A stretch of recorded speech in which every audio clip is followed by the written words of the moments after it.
now proceeds to the agenda of today's program. ជាបឋមនាងខ្ញុំសូមសម្ដែងនៅគៀវរៈកិច្ចដ៏ខ្ពង់ខ្ពស់គ្រប់ជូនចំពោះលោកជំទាវចំនិមល Minister of Commerce Cambodia. Good morning. A very warm greeting to His Excellency Satvinder Singh, Deputy Secretary General of ASEAN Economic Community. His Excellency Stephen Messerer, German Ambassadors to Cambodia, His Excellency Dominic William, British Ambassador to Cambodia, Excellencies Lok Chum Teo, Member of the National Commission for Consumer Protection, Mr. Lok Siu Meng, Assistant Chief Executive Legal Enforcement and Consumer Protection, Chairman of the ASEAN Consumer Protection Commission, colleagues from ASEAN Member States and partner countries, Your Excellencies, national and international honorable guests, ladies and gentlemen. We would like to extend a very warm welcome to the opening ceremony of the 4th ASEAN Consumer Protection Conference, Empowering Consumer in Digital and Green Economy, Innovate, Protect, Sustain, which is greatly honored to be presided by Lok Chum Teo Chom Nimul, Minister of Commerce, Cambodia. This conference aims to build a fair and future-ready marketplace for consumers, address emerging challenges, strengthen consumer movement in ASEAN. This year, the 4th ASEAN Consumer Protection Conference is hosted by the Kingdom of Cambodia with the presence of Excellencies, national and international honorable guests, ladies and gentlemen, with about 160 people. I am Jasmine, the MC for this event. On behalf of the organizing team, we extend our appreciation for your presence today. Your Excellencies, honorable guests, ladies and gentlemen, first of all, may we request everyone to rise for the national anthem of the Kingdom of Cambodia, please.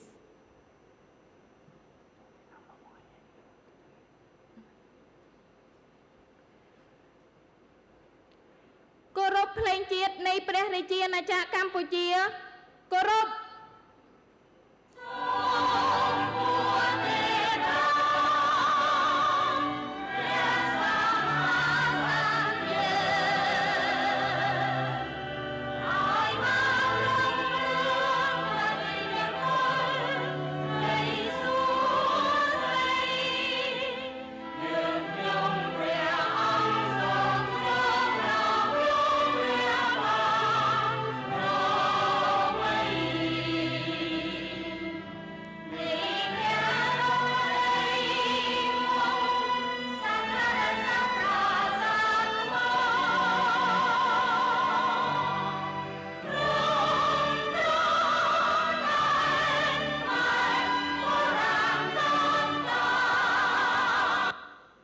Thank you very much. Please be seated.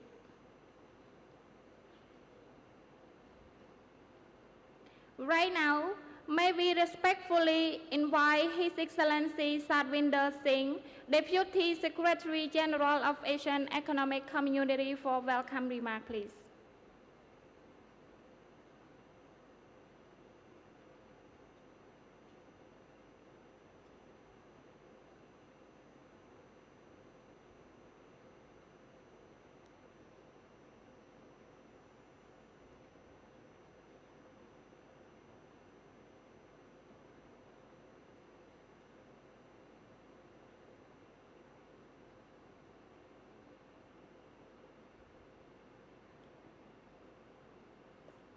Cha som krom kaងារមេត្តាជួយសម្របសម្រួលចាក់ pre-recorded video ផងចាសូមអរគុណ Good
Her Excellency Cham Nimul, the Minister of Commerce of Cambodia, His Excellency Mr. Pan On,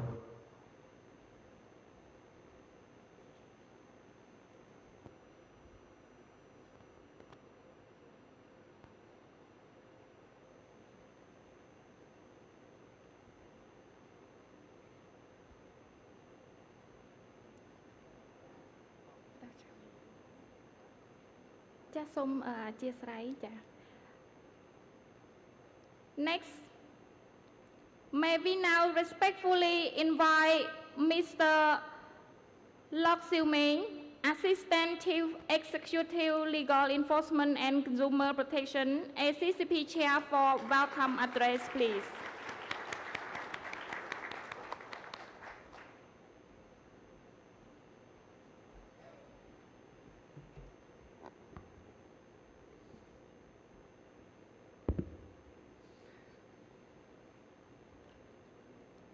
Excellency Chan Nimul, Minister of Commerce for Cambodia, His Excellency Pan Un, Delegate of the Royal Government of Cambodia in charge as Director General of the Consumer Protection, Competition and Fraud Directorate General, His Excellency Stefan Messerer, German Ambassador to Cambodia, esteemed speakers, distinguished guests, colleagues, ladies and gentlemen, allow me to bid everyone a very good morning, or, as they say here in Cambodia, Arun Sos Day. As the chair of the ASEAN Committee on Consumer Protection, it is both an honor and a privilege for me to welcome you to the 4th ASEAN Consumer Protection Conference. I am also delighted to welcome our friends from Timor-Leste who are joining in today's events. Before I go any further, please allow me to express my heartfelt gratitude to Minister Cham, Director General Pan, and our colleagues from Cambodia for their excellent leadership, warm hospitality, and unwavering commitment to making this event a success in beautiful Phnom Penh. ASEAN has made significant progress in consumer protection through the ASEAN Strategic Action Plan on Consumer Protection, or ASEP-CP 2025. We've established a common ASEAN consumer protection network and framework that strengthens legislation, enhances enforcement via peer reviews, and ensures access and redress mechanisms, including alternative dispute resolution. Additionally, we have empowered consumers by bolstering consumer associations and enhancing consumer knowledge. We have also put in effort to build consumer confidence in cross-border transactions by focusing on the areas of product safety and promoting sustainable consumption. Importantly, consumer protection is now integrated into broader ASEAN policies, with an emphasis on impact assessments and knowledge-based approaches, ensuring that consumer protection remains central to regional integration. This progress is especially evident in the digital and green economies, where the rapid expansion of digital platforms and shifts towards sustainability have introduced both opportunities and challenges. Through initiatives like the ASEAN Guidelines on Consumer Protection in E-commerce and the National Online Dispute Resolution System, we enable consumers to engage confidently in these new economies. These efforts are not merely defensive or protective, they are proactive in that they empower and equip our consumers with the knowledge and tools to make informed decisions that in turn drive economic growth and sustainability. Nevertheless, our consumers continue to face a variety of challenges in the digital and green economies. Challenges such as dark patterns, manipulative website design, and greenwashing are now a part of our reality.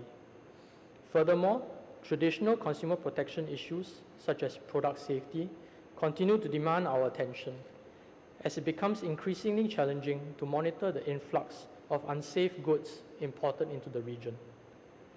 Ladies and gentlemen, as the digital and green economies propel ASEAN to become the 4th largest economy in 2030, we must ensure that consumer protection in the region continues to evolve and keep pace.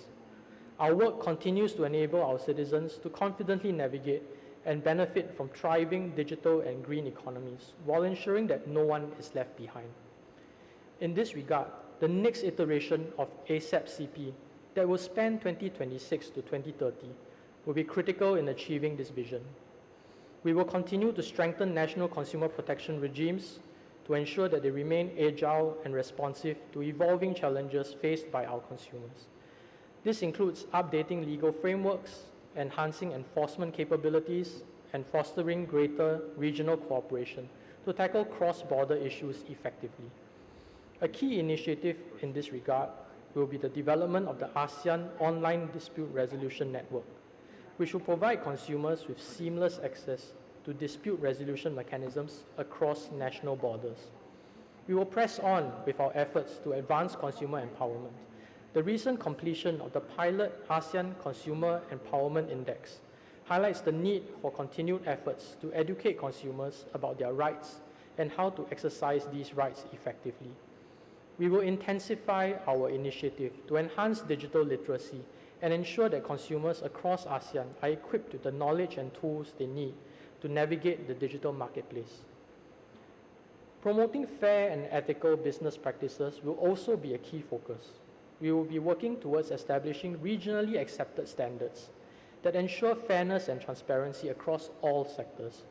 These standards will serve as benchmarks for businesses, guiding them towards practices that prioritize consumer welfare while fostering a competitive and innovative business environment. Of course, inclusivity remains at the heart of our agenda. ASEAN's diversity is a strength, but it also presents challenges in ensuring that consumer protection measures reach all communities, particularly those that are marginalized or underserved. The ASEP-CP 2030 will include targeted programs to address the specific needs of these communities. In addition to these priorities, we will focus on enhancing partnerships with international organizations. The collaborations we have had with Australia and New Zealand under the auspices of ANSFATA, Germany under the auspices of BMZ and GIZ, the UK under the auspices of the ASEAN-UK Economic Integration Project, and the OECD have been and continue to be instrumental in advancing ASEAN's consumer protection agenda. We look forward to continuing to build on these partnerships to bolster the various work streams that we will undertake as part of ASEP-CP 2030. Ladies and gentlemen, I am eager to dive into today's conference to hear from our esteemed speakers and participants. The ASEAN Consumer Protection Conference is an important platform for us to reaffirm our commitment to action to help advance a fair and secure consumer environment across the region. Let us make the most of today's opportunity to engage in meaningful discussions, share valuable insights, and chart a path towards a more protected and empowered ASEAN community. Thank you. Thanks very much, Mr. for your very warm welcome speech. Lok Chum Teo, Minister, Excellencies, ladies and gentlemen, I would like to apologize for the technical errors. And may I now proceed to invite His Excellency Stefan Messerer, German Ambassador to Cambodia, for welcome remarks, please.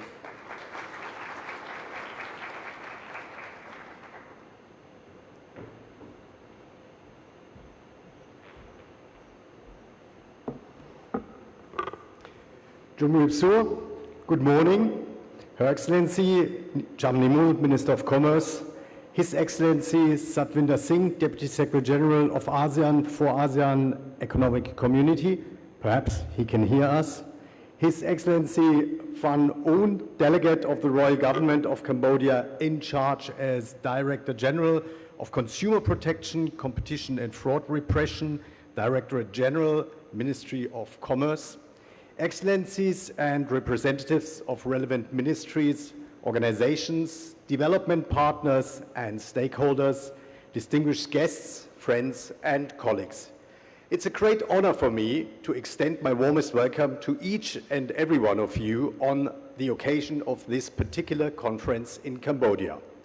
Allow me to express my gratitude to the Ministry of Commerce as well as the ASEAN Secretariat for organizing this important ASEAN event, emphasizing the strong commitment of the ASEAN member states to fostering innovation while safeguarding consumer interests in the evolving digital green economies of the ASEAN region. Let me sincerely congratulate the people of Southeast Asia and ASEAN on the occasion of the 57th anniversary. In today's interconnected world, collaboration and working together are more important than ever before. To reiterate what Secretary General Dr. Kan Kim-hoon during the 57th ASEAN Day said, allow me to express my gratitude that for the past 57 years, ASEAN has shown us all the benefits and the great successes of multilateralism. The development of the ASEAN member states in the past decades is proof that growing inclusivity and equal participation from all stakeholders is key for economic advancement and social protection in the region. This is also in line with the spirit of today's event, which is to foster an inclusive consumer protection environment addressing the diverse needs and challenges faced by various groups, including those who may thus far be marginalized or underserved. Germany and ASEAN share a strong partnership built on mutual respect and cooperation across the political security, economic and socio-cultural cooperation. Since the establishment of the ASEAN-German Development Cooperation in 2009, Germany has been a leading contributor to the building of the ASEAN community. Through programs funded by the Ministry of Economic Cooperation and Development, implemented by Deutsche Gesellschaft für internationale Zusammenarbeit GIZ, we have worked together to enhance ASEAN's economic resilience and competitiveness in areas such as agriculture, energy efficiency, infrastructure, competition, policy and laws, small and medium-sized enterprises, and consumer protection. Today's event is crucial in the context of sustainable economic growth and consumer welfare in ASEAN, as the region experiences increased globalization, cross-border trade, online transactions, and technological advancements. Policies that build trust are essential for expanding the participation in the digital economy. Remarkable milestones have been accomplished by ASEAN and its member states in protecting consumer rights, ranging from the development of guidelines, capacity building, up to media campaigns to raise awareness for governments, businesses, and general consumers. Nevertheless, we face more challenges than ever, so we need to make extra efforts to build robust consumer protection regimes to enable consumers to make informed decisions and understand their rights and responsibilities. It is also important that we encourage businesses to conduct fair practices to uphold and protect the interests of consumers. In line with these priorities, I would like to emphasize that Germany affirms its commitment to support the region to better face the challenges and opportunities offered by the growing digital economy, including consumer protection through the ASEAN-German cooperation. Excellencies, ladies and gentlemen, I would like to take this opportunity to commend the Ministry of Commerce on its significant achievements in consumer protection, such as the enactment of the Consumer Protection Law in 2019, the establishment of the Consumer Protection Competition and Fraud Repression Directorate General, CCF, in 2020, and the development of the CCCF Complaint App for mobile complaint handling in 2023. All these achievements are indispensable steps towards safeguarding the most important consumer rights. Co-organized by the ASEAN Committee on Consumer Protection, the ASEAN Secretariat, GIZ, and the United Kingdom Mission to ASEAN, and hosted by the Ministry of Commerce of Cambodia, today's event brings together experts, policymakers, businesses, and stakeholders to share experiences, best practices, and innovative solutions addressing challenges and topics such as sustainability, inclusion, and innovation. Excellencies, ladies and gentlemen, as German ambassador to Cambodia, I'm particularly proud of those strong bilateral and regional relations, and I'm confident that through continued collaboration and partnership, we can further support Cambodia in building a vibrant digital economy and society, as well as to contribute to further progressing the implementation of the Pentagon strategy of the Royal Government of Cambodia. I'm convinced that today's event will contribute to the establishment of a resilient, innovative, inclusive, and sustainable economic environment in the region. I wish you all a most successful and fruitful conference. Thank you very much. Thanks very much, His Excellencies, for your very warm welcome speech.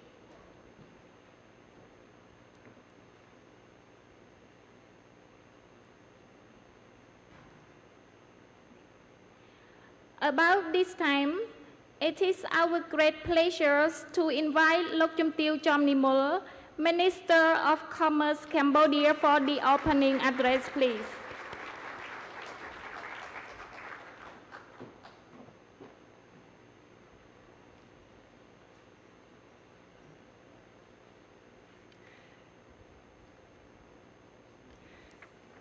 Chaសូមអរគុណណាស់ហើយក៏សូមអនុញ្ញាតធ្វើការស្វាគមន៍ជូនឯកឧត្តមលោកជំទាវនៅពេលនេះផងដែរចាដែលលោកបានអញ្ជើញជាពិសេសតែម្ដងគឺសមាជិកនៃគណៈកម្មាធិការការពារកម្មសិទ្ធិអ្នកប្រើប្រាស់កិច្ចការពារអ្នកប្រើប្រាស់របស់យើងដែលលោកផ្ដល់វត្តមានចូលរួមនៅពេលនេះសូមអនុញ្ញាតឲ្យយើងខ្ញុំថ្លែងនៅសង្ឃរដ្ឋាជាភាសាអង់គ្លេសផងដែរចាសូមអរគុណ Excellencies, Savin Ba Singh, Deputy Secretary General of the ASEAN, and representative with Dr. Tang Luong, head of the Competition, Consumer Protection and IPR Division of the ASEAN Secretariat. Excellencies Stefan Masseras, German's ambassadors to the Kingdom of Cambodia. Excellency Lok Chumtiew, members of the National Commissions for Consumer Protections. Mr. Lok Seung Ming, Chairman of the ASEAN Consumer Protection Commission. Colleagues from the ASEAN Member States and partner countries, ladies and gentlemen, this is an exceptionally good morning to you, to welcome the presence of you here physically and online. We'll be attempted the online aspect of that, but with that being said, your warm presence here to the 4th ASEAN Consumer Protection Conference. This gatherings, as our two previous speakers already mentioned in the full elaborations, marks a significant milestones as we address the crucial issues at the heart of innovation, sustainability, and consumer empowerment in our region. Our world has been digitally transformed, revolutionizing how we communicate, shop, and transact. We must navigate not only traditional marketplace that is already challenging to our consumers, but now the e-commerce platforms, mobile apps, and other online services, all of which require transparency, security, and fair measures. So while we acknowledge that innovation drives progress, introducing groundbreaking products and services, and encourage responsible businesses to prioritize safety, quality, and ethical practices as producer, we as the consumers must appraise sustainability. Our choices in everyday consumption resonate through ecosystems, shaping the world in which we inhabit. It is our collective duties to consume responsibly. The environmental impact and our consumption footprints can be negated by embracing sustainable products and practices, contributing to a more responsible ASEAN that balances prosperity with the well-being of our planet. Thus, to ensure that our planet health and consumers, online and offline, understands and able to exercise their rights by making informed choices and confidently charted the digital economy terrain, we must adapt, advocate, and champion regulations and policies responsive to the changes of consumer behaviors brought forth by advancement in technology and disruptive market trends. Excellency, ladies and gentlemen, on the national levels, the concept of consumer protection in Cambodia, although relatively new development, compared to the other countries in the region, has gained significant traction. The Royal Government of Cambodia places great emphasis on promoting awareness, developing robust laws and regulations, and implementing consumer protection initiatives through the Ministry of Commerce, with key milestones, like Excellency's Ambassador just mentioned earlier, among many, the successful promulgations of the laws on consumer protection in 2019. This achievement reflects our commitment in ensuring consumers' rights, fair competition, and compliance businesses, with tasks carried out with various line ministries who are present here, and also their national committee memberships on the consumer protections. On the regional levels, since its establishment in 2007, the ASEAN Consumer Protection Committee has served as the focal points in implementing and monitoring regional arrangements and mechanisms to foster consumer protection in the ASEAN economic community. The ACCP has a vital role in ensuring that consumer protection measures, including the law, regulations, and policy, are in place and aligned in all ASEAN member states, enhancing consumer access to information and mechanisms for consumer redress, such as the alternative dispute resolutions, online dispute resolutions that Excellency Lok Siu Meng just mentioned earlier as well, and product recalls. We're facing a lot of that challenge in the current days, while also strengthening institutional capacity. The ASEAN Committee on Consumer Protections, ACCP, stand as our guiding voice, transcending national boundaries to unite us in safeguarding consumers' rights and interests. Our collective efforts have borne fruit. Consumer protection law now exists in all 10 ASEAN member states. And of course, we are looking forward to welcome our 11th member for Timor-Leste here as well. Yet, our journey continues. This fourth ASEAN Consumer Protection Conference holds immense opportunity and importance as a platform for fostering collaborations and synergy within our unified ASEAN community. By convening stakeholders from across the region, just like Your Excellency mentioned earlier, including government representatives, development partners, industry leaders, consumer advocates, and civil society organizations, this conference provides a unique opportunity to identify and challenge and address emerging challenges in cross-border trade, analyzing emerging trends, and leverage on each other's experiences to find pragmatic solutions. As the host country of this conference, Cambodia eagerly anticipates a dynamic exchange of ideas, knowledge, lessons learned, and expertise. Let us engage in a frank and constructive dialogues, extend our collaboration, and amplify our impact. Together, we can forge a harmonizing framework that empowers consumers and ensure a resilient consumer landscapes all across our region. May our journey toward consumer empowerment be resolute and aspiring, and our shared dedication yield tangible benefit for our consumers in the regions. And with this very brief remark, allow me to express on behalf of the Ministry of Commerce, once again, a warm welcome, and I literally mean warm welcome to our dear colleague from ACCC. We were just having a discussion on the weather's impact. To your and all of yours present here in these 3 days, fourth ASEAN Consumer Protections, and of course wishing you the success in all of your endeavors. And may I now declare the fourth ASEAN Consumer Protections open. Thank you. Thanks very much, Lord Minister, for a very warm and meaningful opening remark. Next program is the photo session. We are honored to invite Your Excellency from VIP Chair and CCP member to be on stage for the photo session with Her Excellency Minister.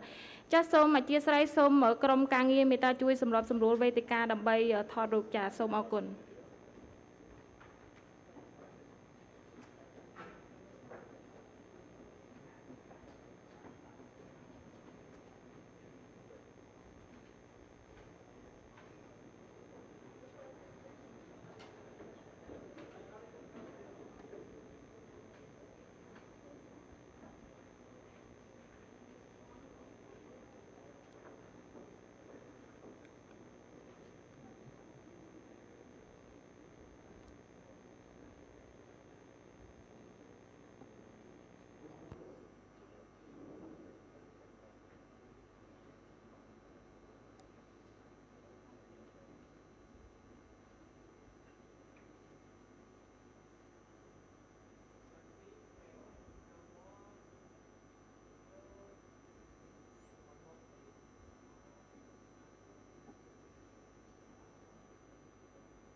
Then may we respectfully invite our delegations to return to have the group photo with all participation below the stage.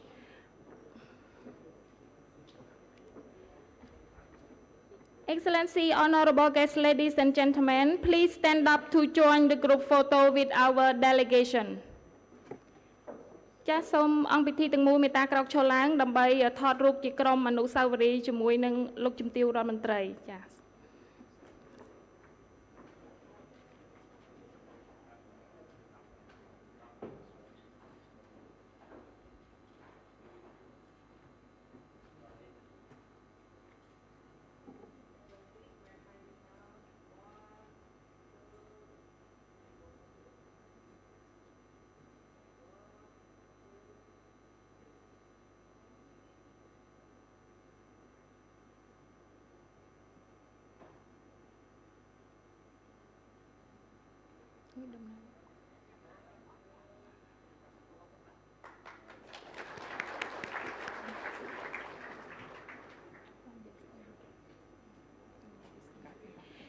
Honorable guests, ladies and gentlemen, please rise to welcome for the return of Lok Chum Tiew Minister Commerce.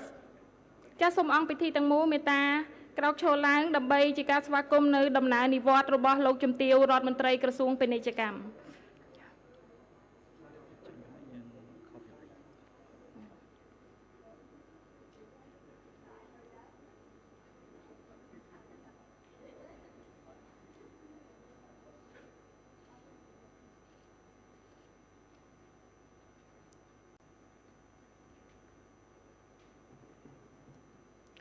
Your Excellencies, honorable guests, ladies and gentlemen, the attendees are welcome to the coffee break. The refreshment will be served outside the conference venue.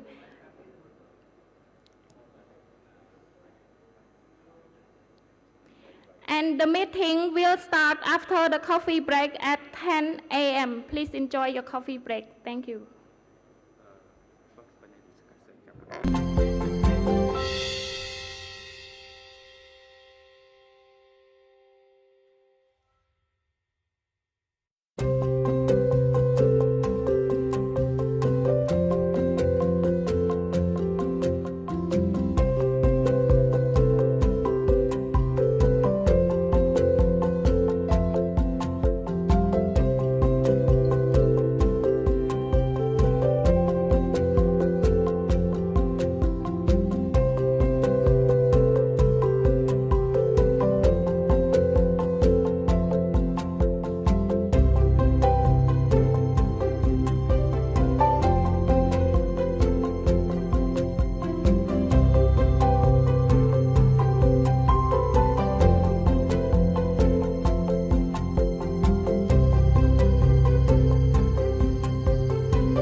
growth and innovation. And this has been fueled by rapid expansion of digital economy and a commitment towards a shift towards green growth. ASEAN, as the world's 5th largest economy, is projected to become the 4th largest by 2030. And the region is characterized by a youthful demographic with a dynamic market of more than 600 million consumers. Now, this is all driven by widespread internet adoption, thankfully in our region, e-commerce as well as fintech innovations. They are rapidly growing in our region. ASEAN digital economy, this is projected to grow over to about the size of 330 billion in gross merchandise value by the year of 2025, which is next year. And this is going to further grow potentially to reach about a US 1 trillion by 2030. Now, this boom is marked with the fact and is supported by the fact that there are 460 million internet users as of 2020, and this is going to expected to rise more in the coming years. And out of this 460 million internet users, almost a big chunk, 380 million, are actually what we call digital consumers. Simultaneously, Asia's green growth initiatives, they all are gaining momentum with significant investments that now we are being committed in renewable energy, in sustainable agriculture, as well as in circular economy practices. Now, all of these dual forces are really coming together, both the digital as well as the green growth. They're not only driving economic prosperity, but they're also positioning ASEAN as a potential global leader in sustainable development. Now, looking ahead, let's say looking ahead to 2045, we envision resilient, innovative, and a people-centered region that ASEAN can be, where consumers definitely are at the heart of economic and social development. And by this time, we all know that ASEAN is also aspiring to be a fully integrated or highly competitive and inclusive community with, hopefully by then, a seamless, interconnected digital economy that is deeply embedded in green economy. Big ask, I must say. And this is where the ASEAN consumers, we also want them to be empowered with knowledge, with tools, with protection, of course, needed to navigate this complex digital world with confidence. So robust, adaptive, and sort of harmonized consumer protection frameworks will ensure, hopefully, equal access to justice, sustainable products, and innovative services. Inclusivity will be a cornerstone, with targeted efforts to uplift marginalized and underserved communities, ensuring that no one is left behind. Ladies and gentlemen, ASEAN has made remarkable strides over the past decade in advancing consumer protection, and this has been guided by the ASEAN Strategic Action Plan on Consumer Protection. With nearly 94% of our plan, the ASEAN Strategic Action Plan on Consumer Protection, almost completed, this journey has clearly established a comprehensive legal framework, also helped strengthen our region's enforcement mechanism, harmonized policies for us, and as well as promoted consumer rights awareness across all member states. In the digital realm, key achievements include, for example, the ASEAN High-Level Principles on Consumer Protection, which demonstrates ASEAN's commitment to safeguarding consumers by ensuring that e-commerce laws are regularly updated, especially under the Principle 8. The ASEAN Online Business Code of Conduct has also promoted ethical business practices, transparency, and consumer trust on online transactions. The ASEAN Guidelines on Consumer Protection in E-commerce also is another provision that provides a robust framework to address the unique challenges of the digital marketplace, helping us to safeguard our consumers against fraud, data breaches, and some misleading practices. Additionally, there is also the National Online Dispute Resolution ODR system that has sort of helped to enhance our consumer confidence in cross-border transactions, helping to lay the groundwork, hopefully in the coming soon, a regional ODR network, Online Dispute Resolution Network. Now, these initiatives generally have all strengthened our legal protections, and hopefully they will come into place in empowering our consumers in ASEAN with the knowledge and tools needed to navigate the digital economy confidently. However, we all know the journey has not been without its challenges. As ASEAN integrates deeper into global economy, our region will face several key obstacles in empowering of our consumers and safeguarding of their welfare. Now, one major issue is clearly the digital divide within and between the member states, where there's unequal access to digital resources and, of course, varying levels of digital literacy, which, of course, will create disparities in consumer benefits. We need to cover that bridges, and we need to overcome them in the coming decades.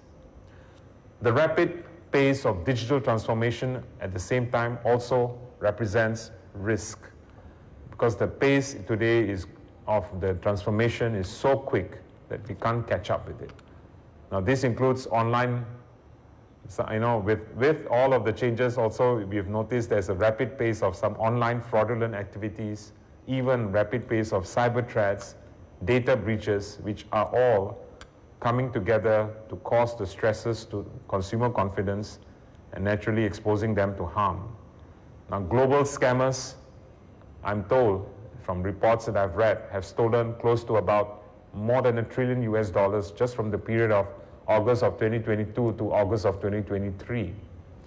In ASEAN region alone, online fraud has led to significant financial losses. For instance, Malaysia recorded US 227 million losses from over 32,000 cases in the year 2023. Thailand reported almost a US 1.25 billion in losses from more than 300,000 cases of fraud. Singapore has also faced losses exceeding 480 million at the same time. In fact, IBM estimates that the single data breach incident in ASEAN is costing businesses an average of 3.05 million, meaning almost close to $3 million for each breach incident. And that's a very heavy penalty to pay. As we transition towards a much more inclusive and a greener economy, we definitely are also facing the dual challenge of preventing deceptive practices like greenwashing, while also ensuring that all communities, especially the underserved, are fully benefiting from consumer protection measures. So therefore, these challenges are not only there be able to erode, we want to make sure that we are able to overcome some of these challenges that consumers are facing so that it doesn't erode the consumer trust in sustainable products. And also we are able to address and ensure that all of the vulnerable populations are taken care of and no one is left behind in this both digital and green transformation that we are undergoing right now in our region. Ladies and gentlemen, as we are discussing these pressing issues, let me also wish to recognize and commend Cambodia for your significant strides that you have made in enhancing consumer protection, including the improvements that you have done in education, in dispute resolution and enforcement of consumer rights. Now, all the efforts clearly have strengthened the consumer protection in Cambodia and contributed clearly to the broader ASEAN region. We also want to extend, the ASEAN Secretariat, our greatest gratitude to Germany for your long-term strategic support for ASEAN's consumer protection efforts. Germany's expertise and your best practices have proven to be invaluable to us as we continue to develop our own frameworks.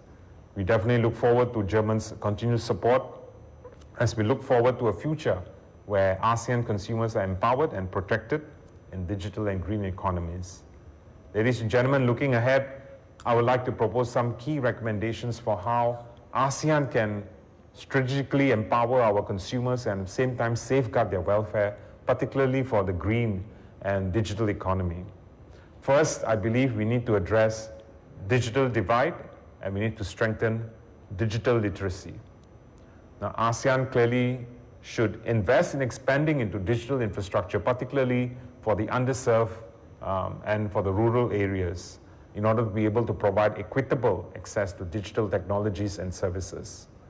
ASEAN should also prioritize digital literacy and skill programs that will educate consumers on their rights and also inform them of the risk of online transactions and how to protect themselves of their personal information. Second, I believe we in ASEAN need to come together to enhance our regional cooperation on consumer protection.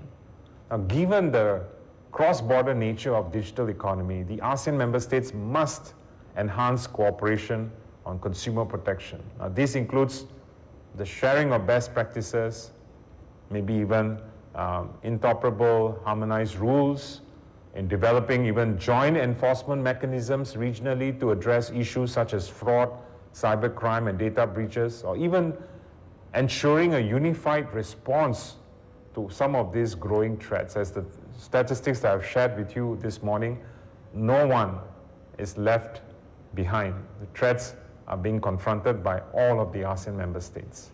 Okay. Thirdly, I believe it's important for ASEAN to promote sustainable consumption. And I think this is where ASEAN should continue promoting eco-conscious consumption habits among its citizens. In fact, we should be supporting initiatives that help our consumers identify genuine sustainable products. Hopefully also combat deceptive practices like greenwashing. I know it's really easier said than being done, and this is something that we have to learn through practice, through learning the best of what I call practices out there that can really protect us and help us make the best of decisions moving forward. Fourth, I believe we need to also ensure inclusivity. We need to ensure inclusivity in consumer protection. Now, this is vital. Inclusivity is vital, and because it's important in addressing the needs of all communities, particularly those that are marginalized and those that are underserved. In ASEAN, we should develop a targeted program to ensure vulnerable groups are not left behind in the digital and green economy transformation, therefore fostering a much more equitable and a just society. Ladies and gentlemen, as we move forward, I feel it's essential that we remain committed to our shared goals of innovation, protection, and sustainability. The insights and the strategies from this conference clearly are going to be providing a lot of deep guidance into shaping the future of consumer protection in ASEAN. And by embracing innovation and by protecting consumer rights, at the same time promoting sustainability, I think all this coming together can create a much more secure, a much more equitable consumer landscape for all of our ASEAN citizens. In closing, let me once again express my sincere gratitude to all of the distinguished speakers, experts, and participants who have contributed their time and expertise for this important event. And I'm confident that the discussions and the insights that has been shared here today and what's going to be discussed here today in an open manner, it's going to be serving as a catalyst for hopefully impactful actions and some designs of where we can further strengthen and further even enhance our consumer protection frameworks and regulatory frameworks and also even activities that we want to roll out for the region in the coming years. And because this is going to be an important area of our focus, consumer protection is really, especially online consumer protection, is going to become really a focus area for many governments in the region. I think with that, let me just end by wishing all of you a productive and an enlightening conference. Thank you very much. Her Excellency. Thanks very much for your attention. About this time, may I now invite Ms. Suphat Chanlakhana, Asian Access Ambassador Managing Partner at ANA Associate Law Office, Conference Conveners, to introduce about the agenda, please.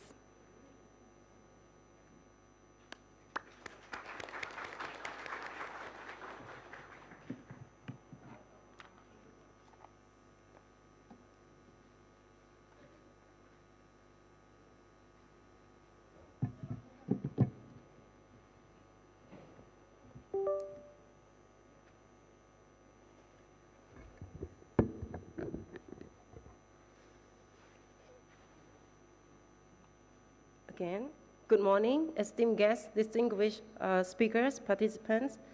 Ladies and gentlemen, my name is Supat Chalekana, and I'm honored to serve you all as a conference convener for the 4th ASEAN Committee on Consumer Protections under the theme of empowering consumer in digital and green economy, innovate, protect, and sustain. So, as the ASEAN Access Ambassador and also managing partner of ANA Associate Law Office, it is my privilege to welcome each one of you to these vital events hosted in our beautiful country, Cambodia. Today marks significant milestones in our collective journey towards enhancing consumer protections within the ASEAN economic community. Our agenda today is thoughtfully crafted to tackle pressing issues in the realm of consumer rights, innovation, protection, and sustainable practices. We are fortunate to have among all of us here, there are leaders and practitioners who will lead us through a series of informed discussions and insightful sessions. As we dive into our topics, we will explore the intersections of innovations, consumer protections, and sustainability, emphasizing our shared commitment to a secure and equitable digital economy. We will kick off our conference with session 1 very soon, titled Charting the Future, Unveiling the Nexus of Consumer Protections and Innovation in the Digital and Green Economy. In these sessions, moderated by Dr. Thanh Luong from ASEAN Secretariat, and our esteemed speakers will discuss how robust consumer protection frameworks are not just essential for safeguarding consumer rights, but can also stimulate meaningful innovations. Second one, we will follow with the session 2, building a secure digital access to justice for customers. These sessions will be moderated by Ms. Hadi Farashia, will shed the light on the effective strategies for creating infrastructures that empower consumers to navigate our increasingly digital landscape confidently. Follow the session 2, there will be reconvene for our lunch break networking, which is not only provide a nourishment, but also an excellent opportunity for networking and exchanging ideas among us. After lunch, there will be 2 more discussions. So post-lunch, our discussion will be continued with session 3, titled Towards Greener Habits, Nurturing Sustainable Consumptions, will be moderated by Mr. Pan Vidaudam from CCF Cambodia. This session will examine how consumer protection agencies can empower consumers to make informed decisions in their pursuit of sustainability while tackling disruptive practices in the marketplace. Last one, session 4, there will be another important, last but not least, under the topic of No One Left Behind, laying foundation for its inclusive and social consumer movements. Under the guidance of Mr. Pratsarayvot from CIOD, and the speakers will explore the initiative that address the diverse needs of the undeserved communities, emphasizing our commitment to a fair and just. This conference is more than just a series of presentations. It is an opportunity for collaborations, innovations, protections, and proactive strategies that will help shape the future of consumer protections in our region. I urge all of you to engage actively, share your opinions while you are listening to the speaking, to the sharings. Please raise your hand if you have any questions for each session, and harness for this platform to drive toward our shared commissions that we want to promote to empowering our consumer protection in digital economy. So, let us embark on this journey together, blending innovations with protection to foster a sustainable future for consumers across the ASEAN regions. So now, without ado, I would like to welcome for the session 1, which is under the theme of Innovate, Crafting the Future, Unveiling the Nexus of Consumer Protections and Innovation in the Digital and Green Economy. So I would like to welcome our Dr. Thanh Luong to moderate these sessions. He is the Assistant Director of Market Integrations Directorate and Head of Competition, Consumer Protection, and IPR, the ASEAN Secretariat.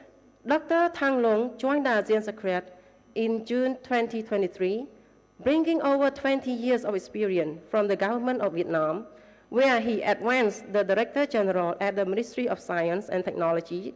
He has extensive expertise in regional integrations, intellectual property, innovations, and SMEs. He also served as Executive Director of the World Bank Innovation Project Management Board, with a strong academic background in the mathematics, diplomacy, and governance. Dr. Luong holds an advanced degree in international relations, public policies, and public management. So please join me to welcome our esteemed moderator, Dr. Tan Luong, to the stage to lead the sessions.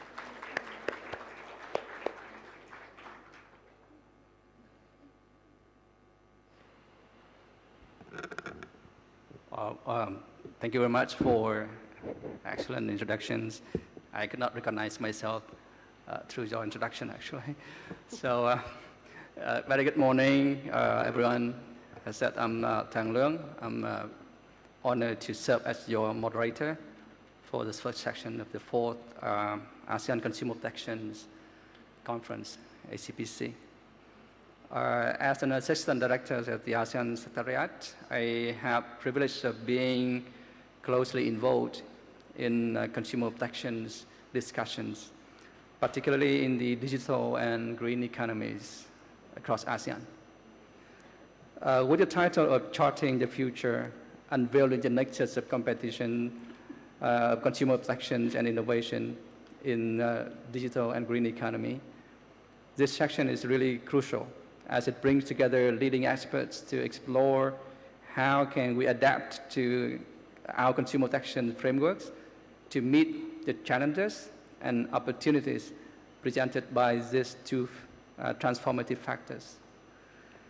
Today's discussion will focus on how digital technologies can drive sustainable development, the risks that consumers face in digital environments, and how businesses can integrate ethical practices into their operations. To begin, it's my honor to introduce our first speaker, Dr. Ong Tae Chin. Dr. Ong is senior lecturer at the Faculty of Law, University of Malaya, with a PhD and LLM from University Kebangsaan, Malaysia, and an LLB honorables from University of Northumbria, the UK. From a practicing lawyer, Dr. Ong transitioned to academia in 2010, where she has become a passionate researcher and educator. Specializing in consumer protection law, her work addresses contemporary issues in e-commerce, competition law, and alternative dispute resolution. Dr. Ong has led several research projects funded by organizations from her home country of Malaysia to Germany, Japan, and the UK. Her intensive research and consultancy have contributed to ASEAN's consumer protection landscape, notably through her involvement in developing the ASEAN guidelines on consumer protection in e-commerce and the guidelines on unfair contract terms. In her presentation today, Dr. Ong will explore the integration of digital technologies with sustainable practices, the role of data as a new fuel of the economy, and the challenges associated with the ensuring fairness in digital marketplaces. She will also discuss the rise of unfair commercial practices, as such greenwashing and digital asymmetry, which distort competition and harm consumers. So please join me in welcoming Dr. Ong Tae Chin. Dr. Ong, please.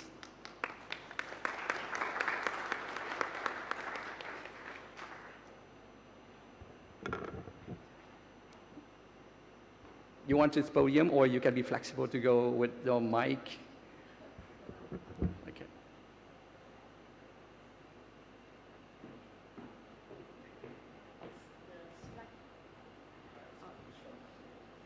You will show, huh? Okay, right, thank you. You can go down this today. What you prefer? Ask the audience. Okay, right. Okay, very good morning. Good morning to Dr. Tang, our moderator for this section 1. So international and national delegates, ASEAN Secretary Delegate, civil society representative, stakeholder, ladies and gentlemen. Thank you very much for the introduction. I'm Dr. Ong. Just now, Dr. Tang is asked me whether I want to walk around. No, normally I like to do that, or I just stay at the podium. So I would like, it's just not informal. I don't want to waste so much time for the lecture, like as an academician. Sometimes ASEAN give me this task or shorten this discussion to 10 slides. I say I couldn't. I had to do 20. So yes, please make yourself feel welcome and very good morning.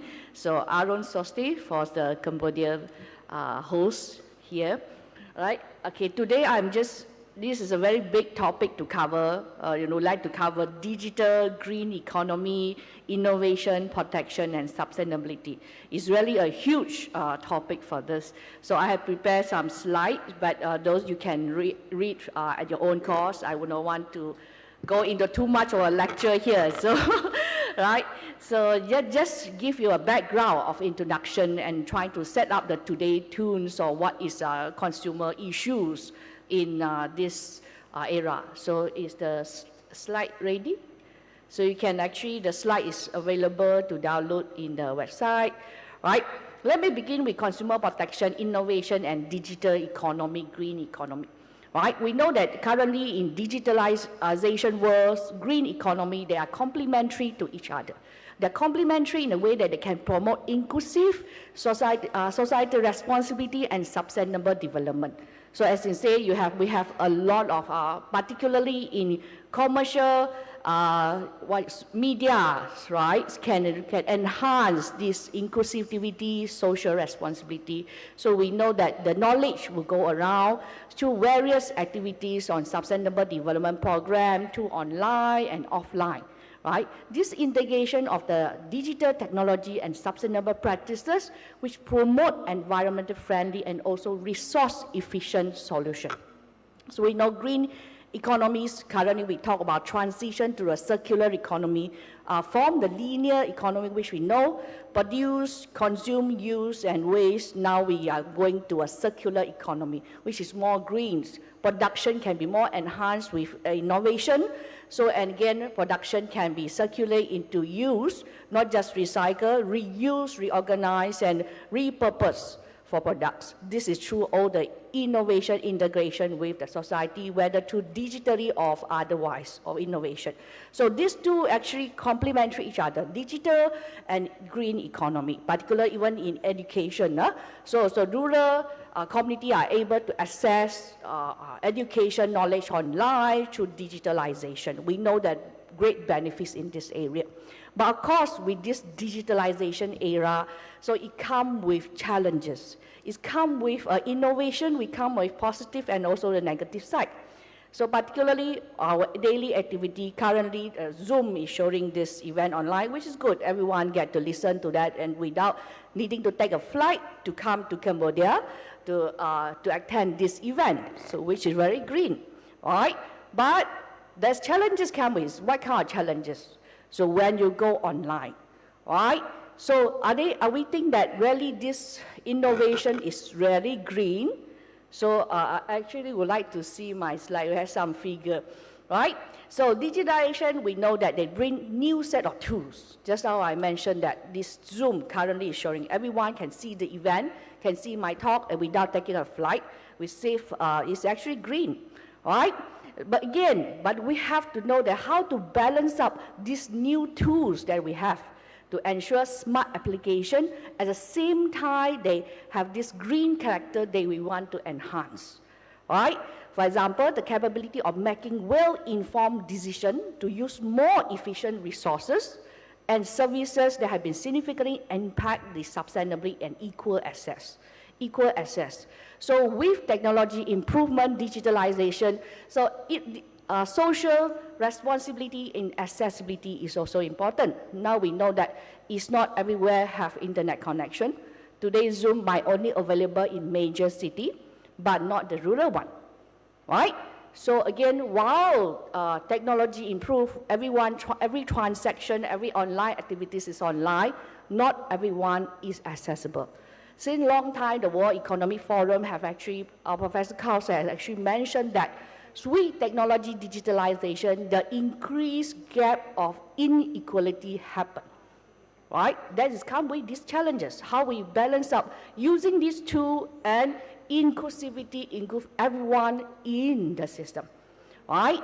The importance of information society services and online platform in this economy is increasing. We know that. So currently the big company, you can name it, is mainly tech company, digital company, platform, right? We know that they contribute deeply to our society and also economic integration, right?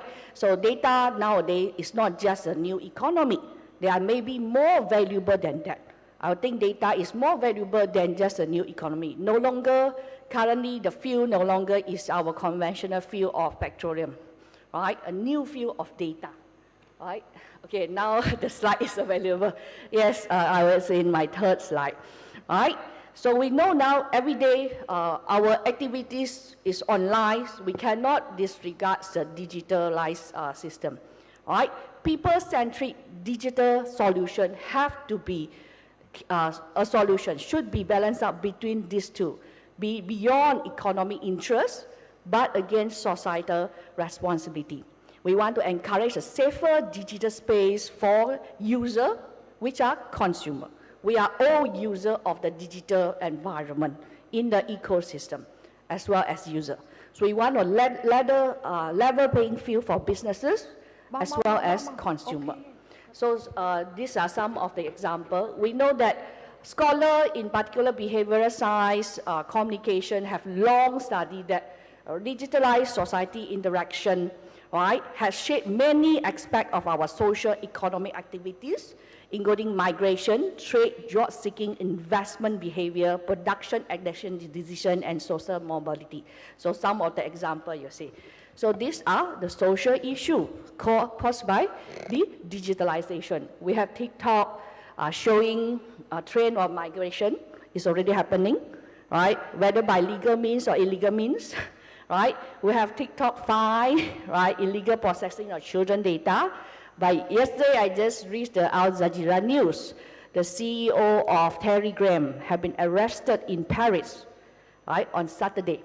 And Sunday was brought to court in compliance with the platform illegal activities. For example, money laundering, child pornography, and so on. See, these are the challenges we're facing. So these are some of the example I'm given, right? So Meta is here, so they are not run away as well. So we have Cambridge Analytica scandal, which everyone know about that. They cause not just a society issue. So basically what is this to do with consumer? So nowadays we cannot think about digital environment, platform, and businesses as just an enhancer, right? They bring along a lot of challenges. The challenges include, this become a social issue, right? So next slide, please. So I want to talk about, now we know that with greater responsibility, right, with greater power comes greater responsibility, as well as the platform. So the digitalized of commercial communication in this way affect our societies as a whole, right? As a consumer, because every consumer is the user of the platform digitalization world. We cannot differentiate between user as a consumer and consumer as a purchaser. No longer. Consumer as a user in the digitalized world. So I want to touch a little bit on unfair commercial practices. This is in relation to market power. Just now I'm saying that now the problem of consumer issue in digitalization age is no longer about just the protection, informed decision making, there is more than that, because it's basically an imbalance of power between businesses, the have and do not have, the tech savvy and the non-tech savvy, right? So this is how unfair practices play a part. I would say they actually have a long connection with competition law, as we know. So market power without large market share, you do not need to have a large market share to do unfair commercial practices. Any unfair commercial practices can distort the market power. So particularly their role in imperfect information, right? Or asymmetric information or confusion. So this is what we get from online, right? So there's long been, US Department of Justice had published an article in 2007. Professor Robert had long mentioned that the imperfect information can cause this consumer protection market failure, which is equal to competition market failure, as well as true unfair commercial practices. So you can basically read the slide. So unfair commercial practices, we know that it directly harm economics as well, economic interests, right? So of course, they also harm competitors. For example, if what just now I mentioned about imperfect information, right? Or information is asymmetric. So in order for consumer to decide which one to buy, which are the advertisement, which one is the good services, the necessary correct information needed to provide, right? So how they harm competitors? So if you use deceptive practices, unfair commercial practices, right? What will happen? So consumer can't decide. Their informed decision-making capability have been affected and influenced, particularly through the coercive way, undue influence, deceptive meanings, and all these others. So we know that unfair commercial practices had not covered just during contract buying, they cover before, during, and after. Before, when the consumer decide which product to purchase, whether from A, B, C company, or which company, how they decide. They depends on the information provided, right? Again, this commercial communication, now we know that. So platform, you cannot hide behind the screen and say that, hey, we are just intermediaries, right? So we do not provide the information. So I would say all the platform, similar, they provide commercial communication. So their communication is through what? They are actually involved in promoting certain products, right? Or giving you certain information about certain products, comparative algorithm, right? These are all commercial communication, which is have to do it in a fairly. Is unfairly provide information, it can be also a form of unfair commercial practices, right? So again, duty of online marketplace, not any intermediaries, there are more. They must make sure they check whether this information, declaration provided by third party, they are very correct, because they are through a communication channel. They are a commercial communication channel, so allow businesses to communicate through that channel. Just like any newspapers publication of, if they publish some information which is deceptive, right, which is coercive, we can induce influence consumer.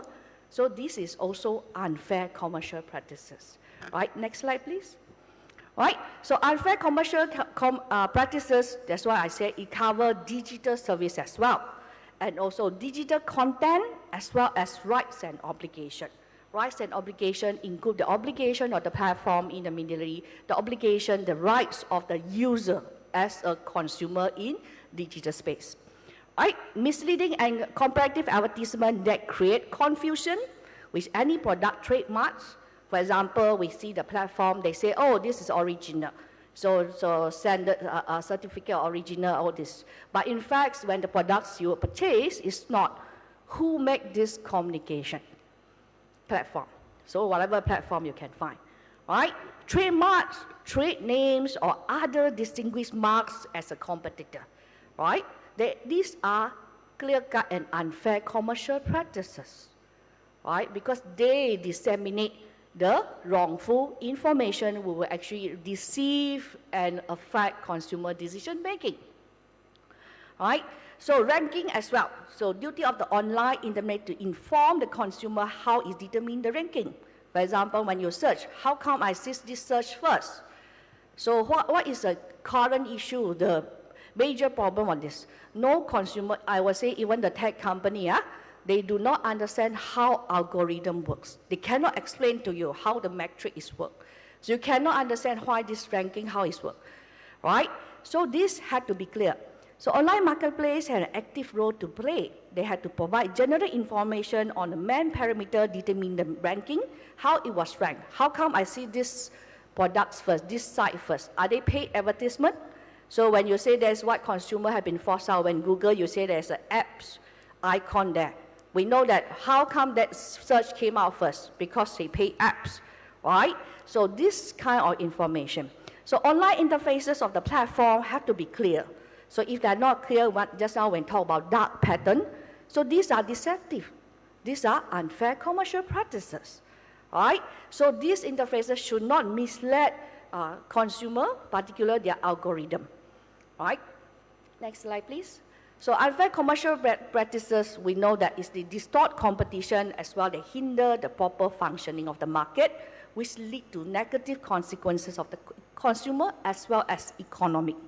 So you're supposed to, that is a well-intended merchant or small businesses planning to do good business, but because of the deceptive, misleading practices, he are not able to get consumer or sustain his business. What's going to happen? He's going to force out from the competition, right? Deceptive practices online, we heard a lot. We have heard false misleading advertisement, fake review, dark pattern, counterfeit products, hidden fees, bait and switch, inaccurate product information, unwanted subscription. So, you know, you suddenly press a button, then you go to subscribe something which you do not want to. So again, personal data protection and privacy violation, these are clear-cut and unfair commercial practices, which is distort the proper functioning of market, as well as consumer protection market failure, right? So now we are in the stage of information asymmetry to digital asymmetry. In the digital world, digital asymmetry is actually not, can be remedied by providing more information, because they are the structural phenomena that affect consumer that cannot be overcome providing more information. So no one can tell you how algorithm it works, how often it changes, what are the metrics of the algorithm. I would say even the tech company, they can't tell you how it works, how it affects you. We actually can't know that. As a consumer is structurally now and universally unable to understand this digital architecture, information in whatever form cannot remedy this current existing asymmetry. So this asymmetry is caused by structural problem, the architecture of the tag information itself. It doesn't mean that I provide you information, you will know how to decide properly. All right? It's difficult, and this thing will be ever evolving. The digital architecture is changing every time and evolving so fast that no normal consumer can actually appreciate how it was done. Right? So what we need to do now, next slide please.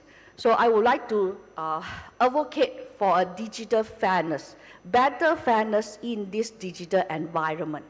So the use for the digital technology and data analytics is a source of new power. And this power imbalance between consumer and businesses is a new form of unfair commercial practices, because they are powerful. We do not know how they affect us, right? So this is not from me, this is from the EU AI Act. I just copied from the Recital 16. This is what EU AI Act is about. So AI-enabled manipulative techniques can be used to persuade person to engage in unwanted behavior. They are capable of doing that, right? Or to deceive them by nudging them into decision in a way that subverts and impairs autonomy decision making. So we know AI is powerful. They can force us to do something that we do not want to. Just how I show you the social issue or migration, social issue of this criminal activity online, right? So this happened. So what we need to do currently? So consumer protection, we cannot stay in the old traditional form. We need to enhance our existing consumer protection regime, whether through law or structural side of the law itself, particular cater from digital architecture by means or other than information. What are the means? Remedies, right? Proper remedies, recognizing new rights of consumer. Consumer have new rights now in the digital space, right? Rather than the conventional consumer protection, which is no longer able to adapt to the current challenges, right? We need from better coordination among the consumer and competition authorities, other legal regimes, for example, digital economic ministry, so various multimedia communication, IT departments to adjust in shaping the legal order and to react to this different economies reality, right? New coordination between various enforcement authorities. Enforcement authority can be from cybercrime, cybersecurity, personal data protection, no longer just remain in consumer protection regime itself. So some consideration may be, we would like to take home with some consideration of this, what we need to do. Next slide, please. So which you can consider wider scope of digital services and its ecosystem. What a digital services actually means, it also means information technology services, right? The whole ecosystem itself. So not just involve the algorithm, AI, technician, not just platform have better algorithm, other than that, the support system. So transparency and accountability of the online platforms providers. So digital professional due diligence, so particular with the large online platform. Why? Because they serve as a industry dominance, as well as they set the industry practices and standard. Because they have the large user pool, and we know that the network effect, they are actually setting the standard. So with them a better transparency, better due diligence, so we can ensure a safer online space. Right? Fairness by design, the algorithm design. What is the algorithm design? Right? The architecture of the algorithm. So the algorithm is designed meant to benefit the business's usage. For example, any data or any interaction you key in. So what is this design going to do? This design is to advance the system. So please, as a consumer, as a user in the internet space, please remember that our interaction with the online platform, with the digital space, we are enhancing their system. We're giving them our data, we're enhancing. They need us as much as we need them, right? So these are two-way approach. So without our interaction with the online platform, whatever platform you mentioned about, they cannot innovate, they cannot advance without our data pool, right? So they need us as much as we need them. So we must work together to ensure a good and digital fairness in this online world. New rights and remedies in the digital space, for example, right to a meaningful personalized services. So this personalized targeting services, it must be meaningful to me. Why I always see this? How about I don't want to see this? Do I have a choice, right? Okay, sorry, I have run out of time already. So let's continue. I just quickly run through. So there's some consideration we need to. Let's move on to the next slide. Let's move on to greenwashing. I just want to show you some example of greenwashing. Just now we mentioned, because they want me to cover a lot of content. So let's move on to this, right? So greenwashing, we know, is particular problematics. They will actually cause environmental protection issues. So we know how we actually going to do that. Again, through commercial communication is very good in enhancing consumer protection, particularly in green economy. But again, this commercial communication, they always come with unfair commercial practice. We are deceptive, which cause greenwashing issue.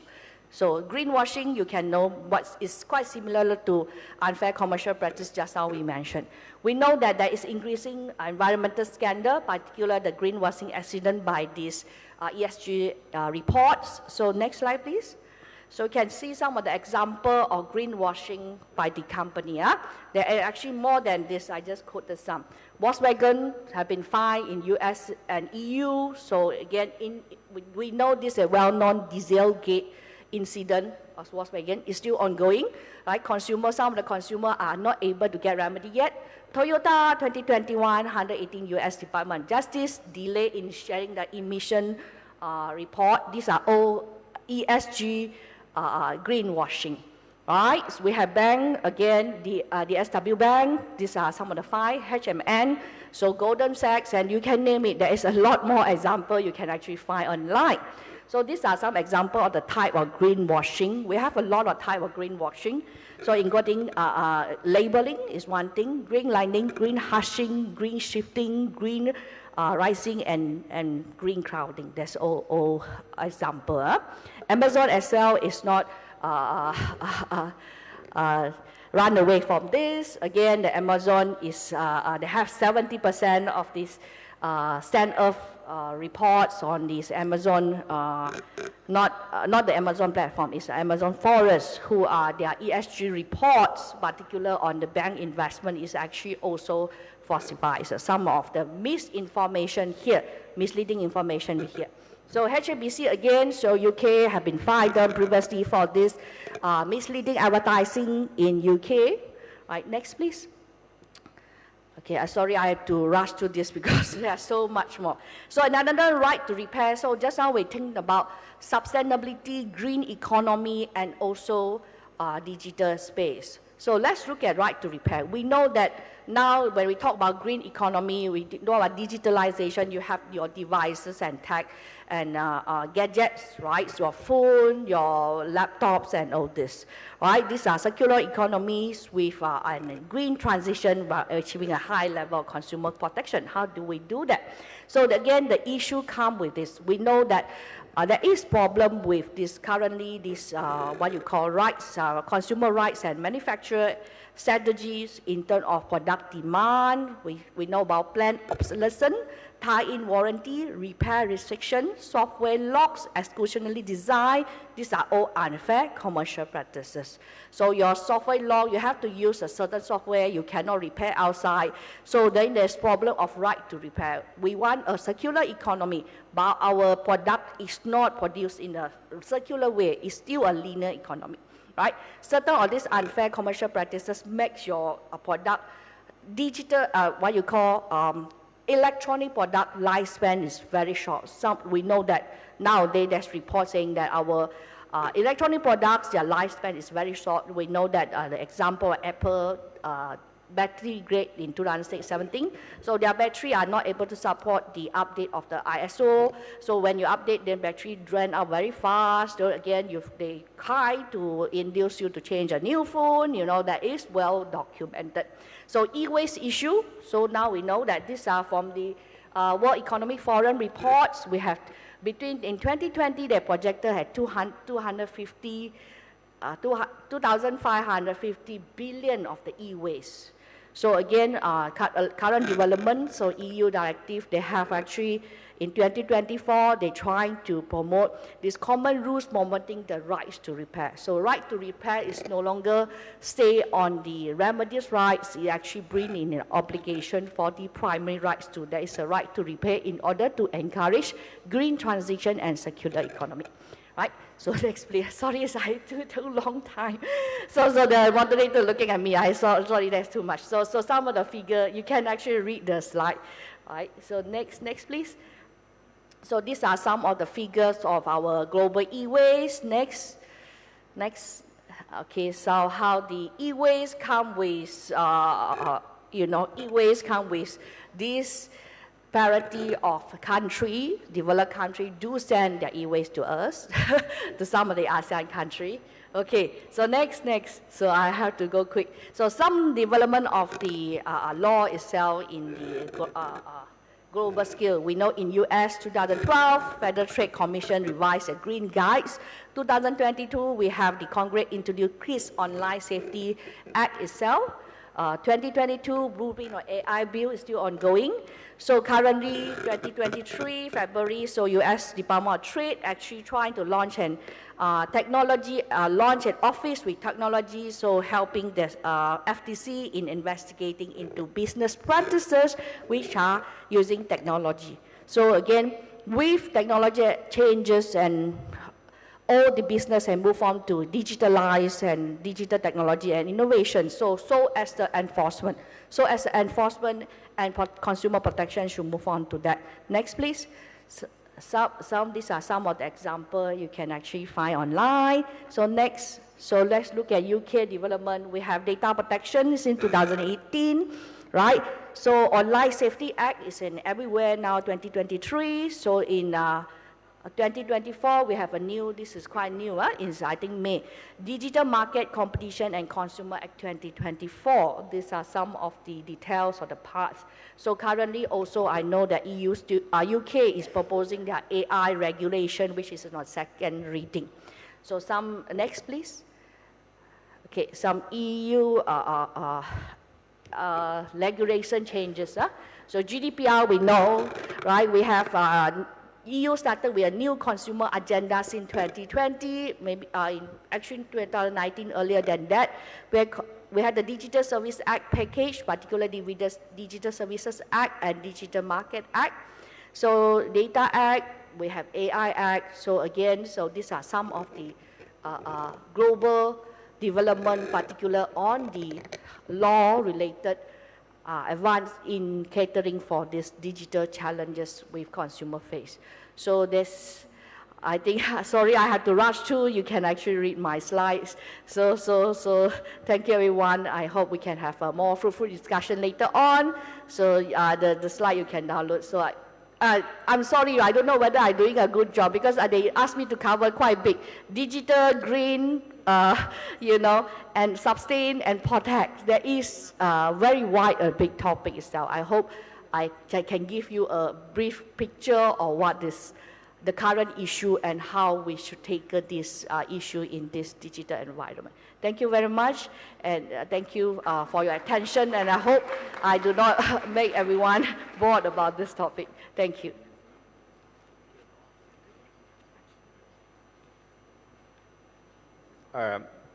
Thank you, Dr. Ong, for very comprehensive presentations.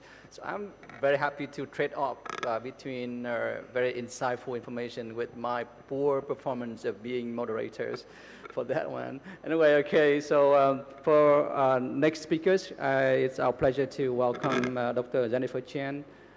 She's the Economic Policy Manager for Asia Pacific at Meta, where she works closely with policymakers to address emerging challenges in technology policy with a strong focus on integrity and consumer protection issue in ASEAN. In her role, Dr. Chen collaborates with diverse range of stakeholders to drive initiatives that support integrity and the growth of small businesses through targeted programs and research. With over 10 years of experience in Asia, her expertise spans international development, sustainable investment, and gender lens capacity building in social enterprises. Dr. Chen holds PhD from Duke University and has extended her academic contribution to sustainable and green investment across Indonesia, the Philippines, and Myanmar. Dr. Chen will discuss on the importance of consumer trust in digital platforms and how Meta integrates sustainability into its operations. Her presentation will also cover the measures Meta takes to combat online fraud and promote transparency in digital transactions. So floor is yours, please.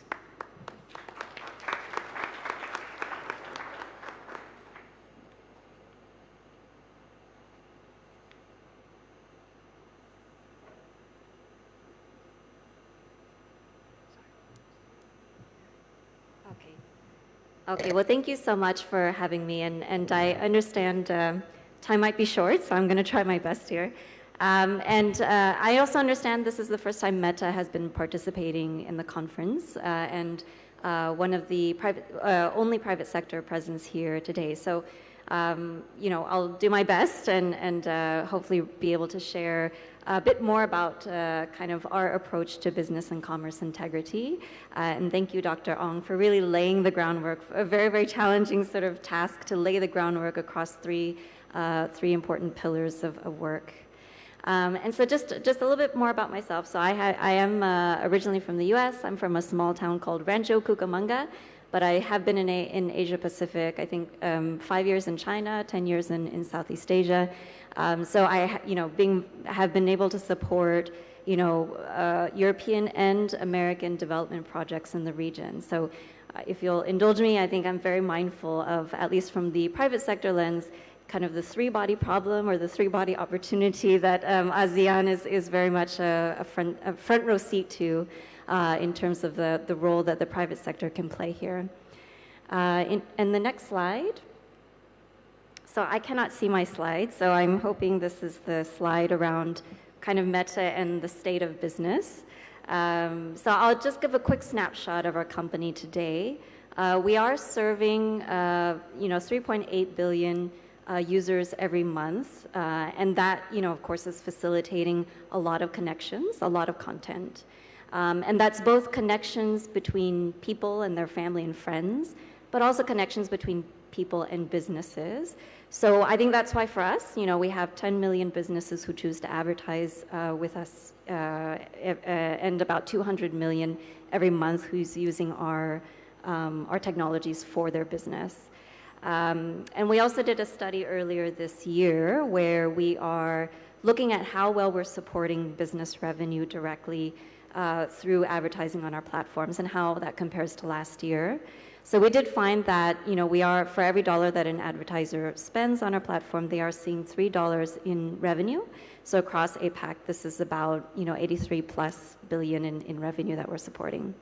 So the scale at which we operate is big. We know that. We know that with that comes a responsibility to be able to operate in our communities and be able to make sure we're doing that responsibly. In the next slide, which I hope is going to be just more about kind of our work in ASEAN. So in terms of the presence that Meta has had here in ASEAN, it is really kind of a story about the company's commitment to ASEAN overall. And that really starts with, first, the fact that we have our entire Asia Pacific headquarters based here in the region, in Southeast Asia. And I think soon after opening our Singapore office, that expanded to Indonesia, Thailand, Philippines, and Malaysia. It's also a region of many firsts for the company, as well as the Asia Pacific region. So it's home to our first product engineering team in APAC. It's also home to our first data center investment. And I think we continue those investments, for example, in supporting the first trans-Pacific subsea cable, which is going to connect Singapore to Indonesia to North America. We're also supportive of other subsea cables. So Apricot, for example, is going to connect Japan to Taiwan, Philippines, Singapore, Indonesia. A big part of how we support ASEAN is through our support of small businesses, and that's something that we're very proud of, and that's a large part of where my work has been at Meta. So that is whether it's the program that we run called She Means Business, which is focused on women entrepreneurship specifically, or our MSME program called Meta Boost. We've tried to work very closely with member states to be able to make sure that we're contributing to digital transformation, whether that means bringing communities from offline to online and being able to adopt early digital tools, or whether that means being able to support the adoption of new tools. And so, as a few examples, we've worked with the Ministry of Trade in Indonesia to support women entrepreneurs specifically.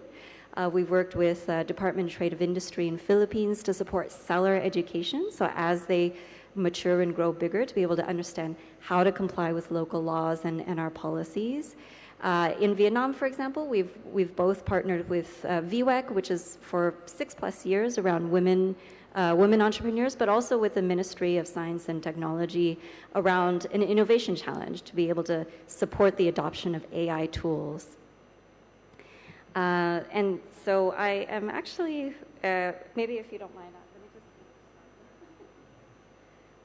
just. So hopefully the next slide is sort of some statistics about ASEAN. So I'll sort of just briefly mention that outside of Meta, you know, our view in Southeast Asia has always been it's an extremely experimental, highly innovative region. We've worked with Bain over the past 3-4 years to be able to capture some of those emerging trends that are native to Southeast Asia and are really driving a lot of local disruptors and local innovators as well, who are really moving very quickly to get ahead of those consumer trends. Hopefully we're on slide 9. Okay, great. I see our slides. So hopefully on slide 9. Next one. Okay, perfect. So we have been trying to help articulate what those trends are and also to help articulate how this is actually driving a lot of innovation in business models as well. Next slide. So we do see a lot of business models emerging and evolving in the region. And I would say, you know, each different company is playing a different role in the digital economy. They're all adding value in different ways. For Meta, our mission has and continues to be to give people the power to create communities. And because of that, you know, we see ourselves adding value most at that sort of first bucket, which is the discovery phase. And that continues to be where, you know, we are proud to be able to support small businesses, for example, with free tools. And this is actually one of the development projects that I supported, in this case with the Australian government in Southeast Asia, which is to see how do you actually get a small company to grow and graduate before they're able to have the capital to invest in warehousing, logistics, or find a payment partner. They need to build their customer base. They need to build a proof of concept. And so a lot of these are early stage SMEs who really are making use of free tools and to be able to help discover new customers. So that's the area where we play, and I would say other businesses will see themselves adding value by providing end-to-end shopping experience or being a super app. I think we see a lot of the ride-hailing companies, for example, doing that, and we're all contributing in different ways, but our roles and our models are different. And the next slide. Okay, great. So I've covered a bit about Southeast Asia, where the company sees ourselves in the region.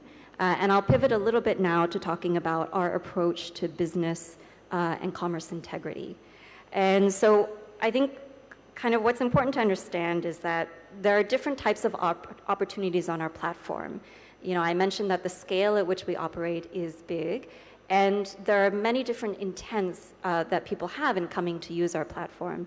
So I think in the first bucket, what we call our organic surface, this is really, people are coming to, you know, post their opinions, their views, you know, what they believe in, or you know, photos about their friends and families.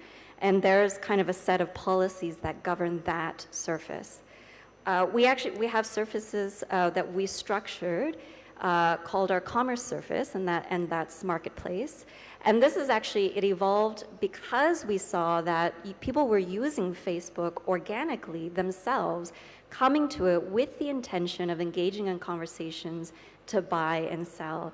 And so for that reason, we actually built a structured surface for that, and to be able to put in place policies and enforcement to be able to govern people with that intention.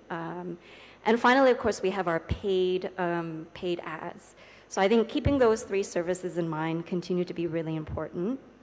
On the next slide, I think irregardless of the surface, it's important to understand that, you know, our top priority is to keep users and businesses safe on our platform. So it is, you know, priority number one to prevent scams.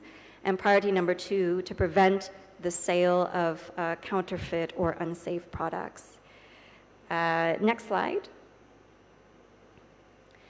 So, I think on one level, it's very simple. So if our users and our businesses and brands and advertisers are not having a good experience on our platform ceases to exist. On another level, it's complex. So scams and fraud, let's say if we can focus on that, is a very complex challenge. It is highly adversarial space. You're talking about organized criminals that are cross-border. And so that's why it's important for, I think, companies like Meta to be able to have the flexibility to, one, think holistically about the problem set and the way that it manifests itself on our platforms, how it moves then to other platforms, and then completely offline, and to be able to tackle it through multi-pronged approach. And I'll touch very briefly on those prongs shortly. But it's also important to understand that the nature of the problem requires kind of that sort of broader holistic investment. So at Meta, for example, we have employed 40,000 people in safety and security alone, and about half of those are involved in reviewing content directly. In the past few years, we've invested about 20 billion in safety and security, and 5 billion in the last year alone. And I'll share with you some of kind of what those investments look like. So I think the commitment is there, and I think hopefully what we can get to towards the end of my presentation is where some of those challenges and those gaps are, and those opportunities to collaborate with regulators, with international kind of forums and regional forums such as this. On the next slide, you'll see, and actually next slide you can go to, is really kind of course, the first prong is our policies, and that's really important, I think, not just for Meta, but any tech company, where we, on the next slide, have to be able to define what is or is not allowed on our platform. And so that's kind of first line of defense.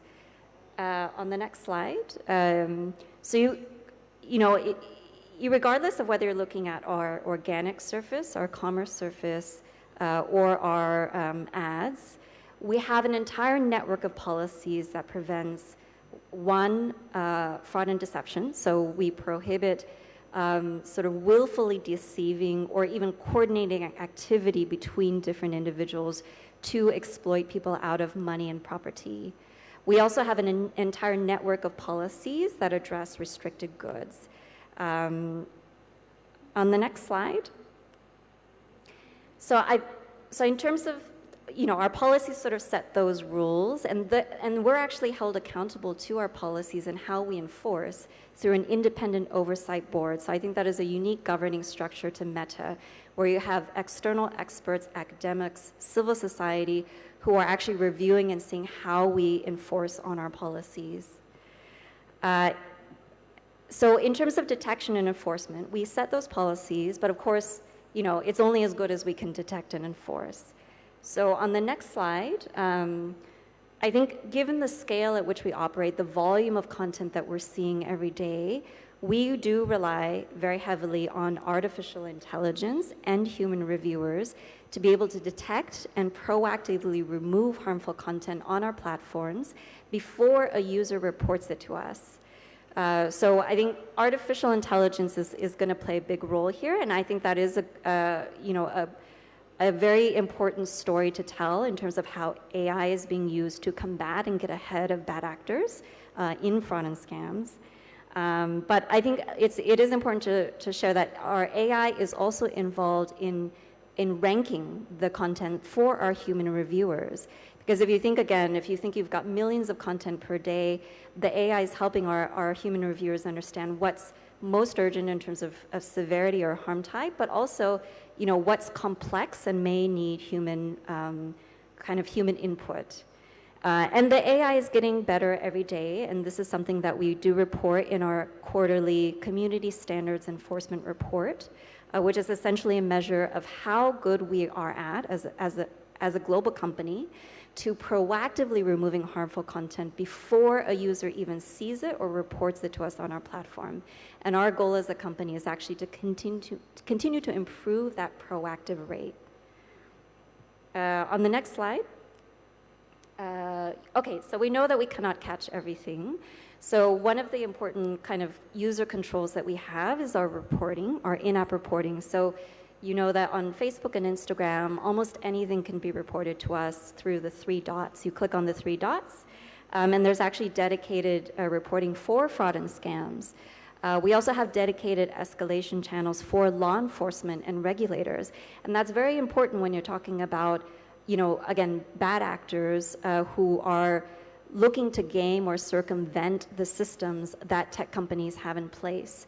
Because that local context, the signals that's being sent from law enforcement and regulators is very important to localize our enforcement and close that gap at a local country level. We also have dedicated channels as well for advertisers and businesses. So again, making sure that they are able to report impersonation or IP violations as well. On the next slide, I'll just give an example of what I mentioned before, which is our Community Standards Enforcement Report. When you look at, you know, kind of what I mentioned is scams as a series of complex problems that's looking differently on platforms, whether you're a social media platform, whether you're an internet site, whether you're private messaging, or whether you are a bank, for example. It's manifesting in different ways. And so for us, fake accounts is something we do report quarterly, and that's an important indicator of fraud, because even though fraudsters, you know, not all fake accounts are related to fraud, but if you are a fraudster or you're intending to defraud someone, you need certain assets, and that is not just a bank account or being able to social engineer someone from using their bank account, but similarly with a social media platform, you need a fake account or you need to compromise a legitimate account.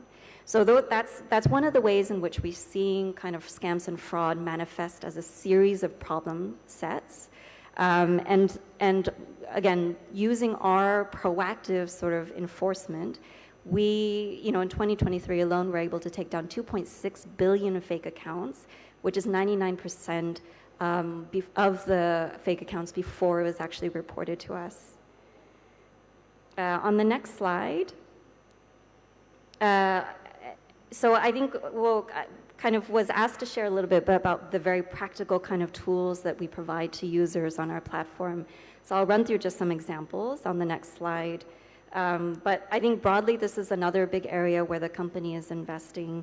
You know, our broad approach, you know, to tackling fraud and scams on the product level is, and you can move to the next slide, is being able to kind of firstly prevent harm before it happens. And that's, I'll share a few examples of how there's things going on in the back end that allow us then to be able to surface information or notices to the user before a potentially scammy interaction happens. The second layer is really being able to put those controls and tools in the hands of users so they have the agency to be able to determine and control their experience. And then the third is, of course, being able to respond to the harm if it happens. So on the next slide, I'll just run through some very quick examples, which is one, safer message requests.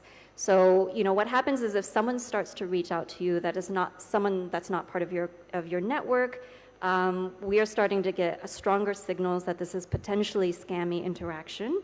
It now all goes into a folder, message request folder. If there's a link in there that that they're sending from someone that you had no relation with, and it's a new contact, it's actually unclickable. You know, because there is a higher risk that's a risky kind of link to click on. If there's a photo that's sent, we actually blur it until you choose to see it or not within your message request folder. And then this is something that you can bulk action and then block as well. On the next slide, I think what's important for us as well is giving more context to potentially scammy interactions.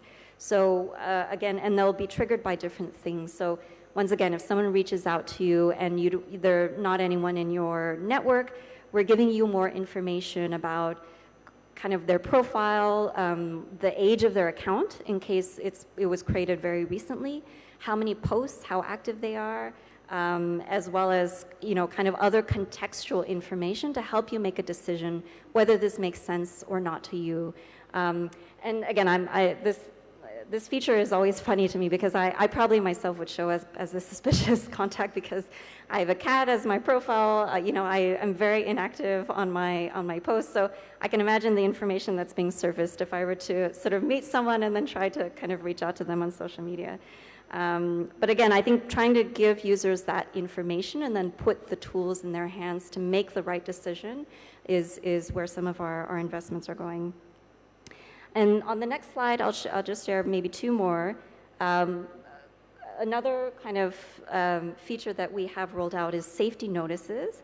And in this case, it's sort of being triggered, for example, by, let's say, if again, unwanted contact, suspicious links, but also we're evolving and working with stakeholders and NGOs to better respond to new risks such as labor trafficking. So we actually work with the International Justice Mission, which is sort of has the long kind of work around human exploitation, and being able to intervene if someone is typing keywords associated with high-risk job scam advertisements, then we surface a notice and to be able to warn them and ask them to think twice and pause given the trends in job scam ads. And so again, this becomes very important when you think about what's behind a lot of the fraud and scams industry, if you will, is very organized criminal networks, which does involve labor trafficking as well. And finally, the final tool is a lot of what I talked about before, you'll see in Marketplace as well, not just sort of putting it into a folder for you to bulk action, delete, block, but also being triggered, anti-scam safety messages that are being triggered by requests to take a conversation offline by sharing a phone number or another email to be able to move the conversation offline. Requests to share, codes or authentication codes. Also being able to detect if they're sharing, if they're requesting payment in advance. So all of these sort of behaviors that seem risky. And I know we're very out of time, so I'll quickly run through the last few slides. And so on the next slide, and the next two slides, you actually see that things that we see not going away is the need to collaborate with regulators, law enforcement, and civil society around education. And so if you can move to the next two slides. And so we've done that again across ASEAN, whether it's our scams awareness campaign. So this is something we've done for 3 to 4 years now. On the next slide. Seller education continues to be very important, especially if you think about a lot of MSMEs and businesses are legitimately trying to grow their business. They're just unaware of our policies and many times unaware of local laws. And we think digital, which I didn't get to touch on before, but this is actually our online safety digital literacy program, which covers topics ranging from youth online, safety and child safety to how to tackle scams, cyberbullying and harassment. So the goal of that program is to really be able to target youth at and the education at a younger stage. So we actually, in some markets, have worked with the Ministry of Education, for example, to actually roll this out as a resource either for the teacher or for students. And in Vietnam, for example, that's a current collaboration that we have. On the next slide, I think you can skip that. That's just more of kind of how we've been doing those partnerships across the region. And then on the next slide, you can see kind of the fact that we are hearing, more need for public education. So on the next slide, you'll see that I think coming out very soon, you'll see that, based on feedback, what we're hearing from local partners, we'll be rolling out in Indonesia, in Thailand, in Philippines, and Singapore, dedicated anti-scams resource hub, where you'll have very quick links for users and businesses to be able to click on and report, scams and fraud or IP violations or impersonation or hacked accounts. So all of these will be very quick, localized resources. And I think finally, in the next 2 slides, you can just click to the next one after this. The other thing that we see not going away is the need to collaborate with regulators and law enforcement. So if you move to the next slide, I think the reason why that's important is if you think about kind of, again, a highly adversarial space when it comes to fraud and scams, the worst thing that Meta can do as a company to a bad actor is to remove their account or remove an entire network or infrastructure of bad actor accounts. The worst thing that a bank can do is to remove their bank account. But actually, neither of those things are actually the ultimate deterrent for a bad actor. And so creating those real-world consequences will continue to be really important moving forward. And I think the final slide is just to leave you with a few thoughts in terms of what those collaboration opportunities are for us moving forward. We are founding members of the Global Anti-Scams Alliance, including one that's based right here in Southeast Asia. And that is actually looking to convene precisely those players, not just Meta, but other industries like telcos, like banks, law enforcement and regulators, to push the boundaries on what do we actually need to get ahead of a society-wide problem. Intelligence sharing is important, but it's not straightforward, it's tricky. How do you share information across industry while staying in line with best practice around data sharing and privacy? And then I think creating those frameworks for industry best practice. So we have, that experience working with the Digital Trust and Safety Partnership, for example, which is an industry setting best practice around online safety. And that has 13 plus companies involved in it, where we're all being held accountable to our own processes and systems through an independent auditor. And so those experiences, I think, have the potential to expand into areas like consumer protection. And then I think the final area for us is also more research and better understanding of how to get ahead of the new trends. We see social engineering is really, of the bad actors, is really targeting very, very human responses. And so I think there's a lot of need to be able to better understand those tactics and better understand on the education front, how are you going to actually educate the consumers around those evolving harms. So I think that is so thank you so much, and hopefully we do have some time for some questions and discussion.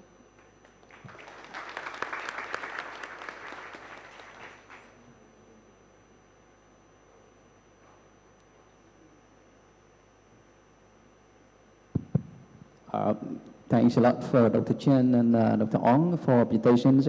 Actually, I am given 1 hour, but I think I spent a lot, So I think time should be accommodated for one more question for you and one question to Dr. Ong, if I may allow. We have received a number of questions from the floor, but I think I just wanted to pop up one question to Dr. Chen, that is about the collaboration with the government and law enforcement, considering it's a key aspect of Meta approach to consumer protections. So can you give just one example of successful partnership with one ASEAN member state, and how this collaboration have helped to reducing the online scams and fraudulent activities? I have one sharp and concise question. Answer, please. Okay, great. Thank you for that. So I tried to be as, I think, specific as I can to give examples of our work. So actually, I think across many member states, we have, I mentioned before, a dedicated reporting and escalation channel for both law enforcement and regulators. So I think, what's really promising is how those collaborations have led to the takedown of entire networks of bad actors.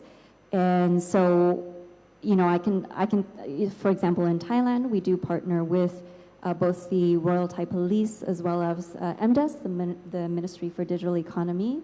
That partnership is important because, again, as I mentioned, when you're dealing with fraud and scams, you're dealing with sort of organized, coordinated networks of bad actors. So being able to share, information and being able to then support, the local law enforcement in identifying new behavior and new tactics, and then be able to take down those networks, I think is kind of the best case scenario of those collaborations. We share more of this in terms of our adversarial threat report. So this is something that we actually just launched our next quarter, the August adversarial threat report, which gives you a little bit more flavor in terms of not just the networks of bad actors that we're seeing, which countries they're coming from, which countries they're targeting. In 2023, for example, we know that about half of those coordinated inauthentic behavior was from countries targeting audiences outside of their markets. So I think that's those kinds of discussions could be uncomfortable, but I think they're very important to have. Beyond the market level collaboration that we have in member states, I think the next step will be how are we doing this in terms of international cooperation, because again, these are networks that are operating across borders and will require that level of coordination. Thanks, Jennifer, for your answers. So my next question will go to you, Dr. Ong. Imagining that one day you are invited to be a consultant, super consultant to ASEAN leaders, and the question is that how can ASEAN member state can enhance the cross-border collaborations to ensure one's unified or one's uniform approach to consumer protections in the digital age? So what could be your advice to ASEAN leaders? What do I say? Yeah, we definitely need better cooperation. We need to understand this. Currently, we are in a situation that either you're detected by the tech company or detected by the West or the East. So we need a strong leadership in telling that ASEAN, we need to set our own set of standards. You want to play by ASEAN rules, right? We are in between. Just imagine, so everyone want a pie of ASEAN now, right? So we are the better trade nation, we are logistically, we are good, So consumer protection is always championed as a trade policies, better enhanced trade policy, ASEAN products and globalization, in the older world. So in the ASEAN region, we cannot just put aside with the mentality of thinking that, hey, when the industry says something, we have to compromise, right? So no, you want to play with us, you play with our rules. You want our market, fine, play with our rules. If not, we want the same rules that our products and our goods can go out to the same market, to your place, right? So I would say that is better, we should actually have that mindset. We don't think that we are too small and, and not significant. I would say ASEAN together, we are strong, we are significant. We need to be taken seriously. We need to be also serious in our approach to say, this is ASEAN rules, you follow. That's it. I do not know. This is, again, a lot of political will need to do. I think that we can do great. So be more forceful, maybe, a little bit more aggressive. Maybe that can better enhance our role. Yeah, that's all. Thank you. Thanks a lot, Dr. Ong. With your comments and your answers, I think that allow me to close this sections with a lot of thanks to your insights, contributions to the sections. So I hope that all of your valuable sharings could be taken further for the information for reference, and also really hope that it can be turned into some of the actions that could be incorporated into the ASEAN Consumer Protection Action Plan for the next 5 years and 10 years. Thanks a lot. The turn back to you, convener. Thank you very much. Thank you so much, Dr. Tang, and thank you, speakers, doctors. It's very insightful. Yeah.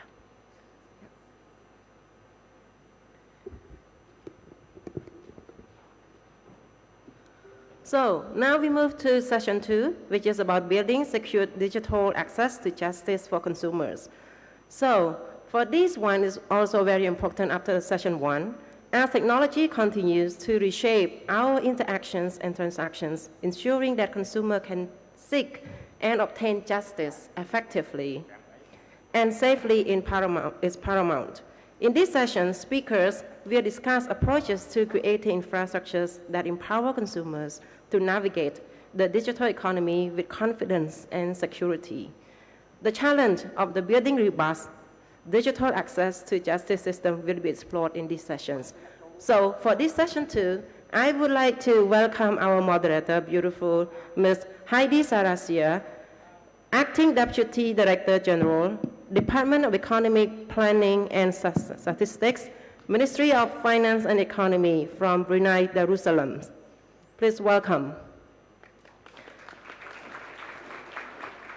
So just a brief background of Ms. Heidi. Since 2022, Heidi has served as an Acting Deputy Director General of DEPS at the Ministry of Economy and Finance and Economy, overseeing national statistics and consumer protections, including ensuring price transparencies in essential goods markets.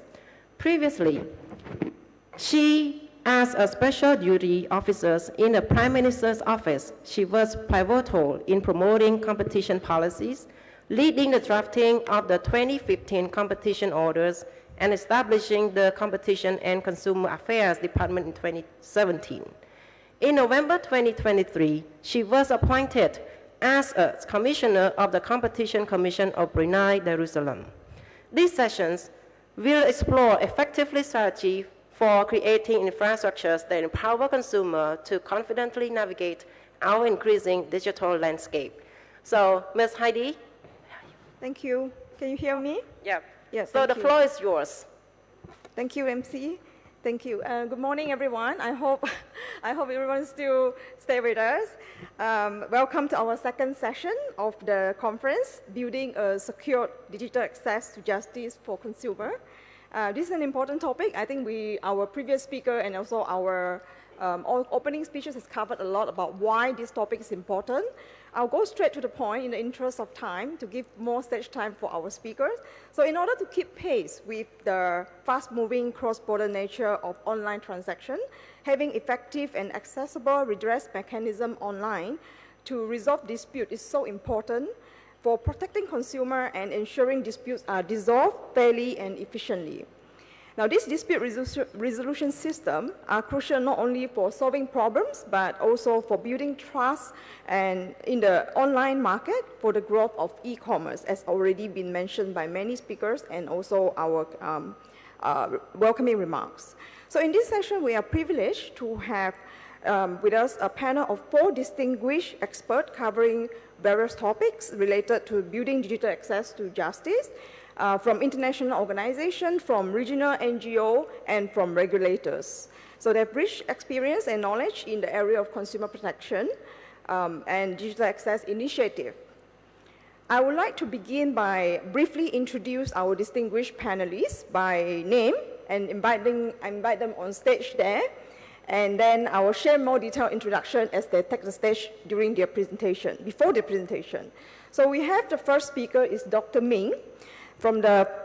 She's the founding executive director of Tech for Good Institute Singapore. Please welcome her on stage. She's joining us online, by the way. So we just want to give a warm welcome to Dr. Ming. Dr. Ming, are you there? Can she hear Yes, us? I'm here. Hello. My video is on, if you can see me. Great. Yeah. I'll try to go down there to see you later. Okay. No worries. Hello, everyone. Right. Our second speaker is Attorney Cheryl Carbonell, OIC Director, Consumer Policy and Advocacy Bureau, Department of Trade and Industry from the Philippines. Can we invite Ms. Attorney Cherry on stage, please? Hi, good morning. I'm joining online. Okay. You're also joining online, so please give Attorney Cherry a warm welcome. And we have Ms. Radin Dewi Tiara Restari, Senior Trade Analyst, Ministry of Trade from Indonesia.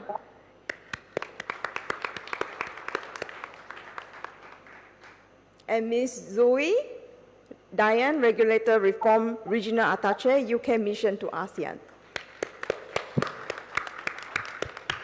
So I would like to set some ground rules. We will be very strict with the time, just for the interest of all the audience. I know we are closing to lunchtime. So the speakers will be sharing their presentation for 15 minutes, and we will have a timekeeper to keep us on time. Hadman, can you please stand up? Yeah, okay. So he will just be mindful of the time so that we are all, we will try to have equal opportunity for all the speakers, and also have an opportunity to discuss or Q&A also, and have a wrap up after that. So I also encourage participants to use the Slido. Are we using Slido facility for questions? So please do put your question in if you have any question along the way. So it's for the end of discussion. And we would now like to, without further ado, invite our first speaker, Dr. Ming Tan. Dr. Ming Tan is the founding executive director of Tech for Good Institute, TFGI for short.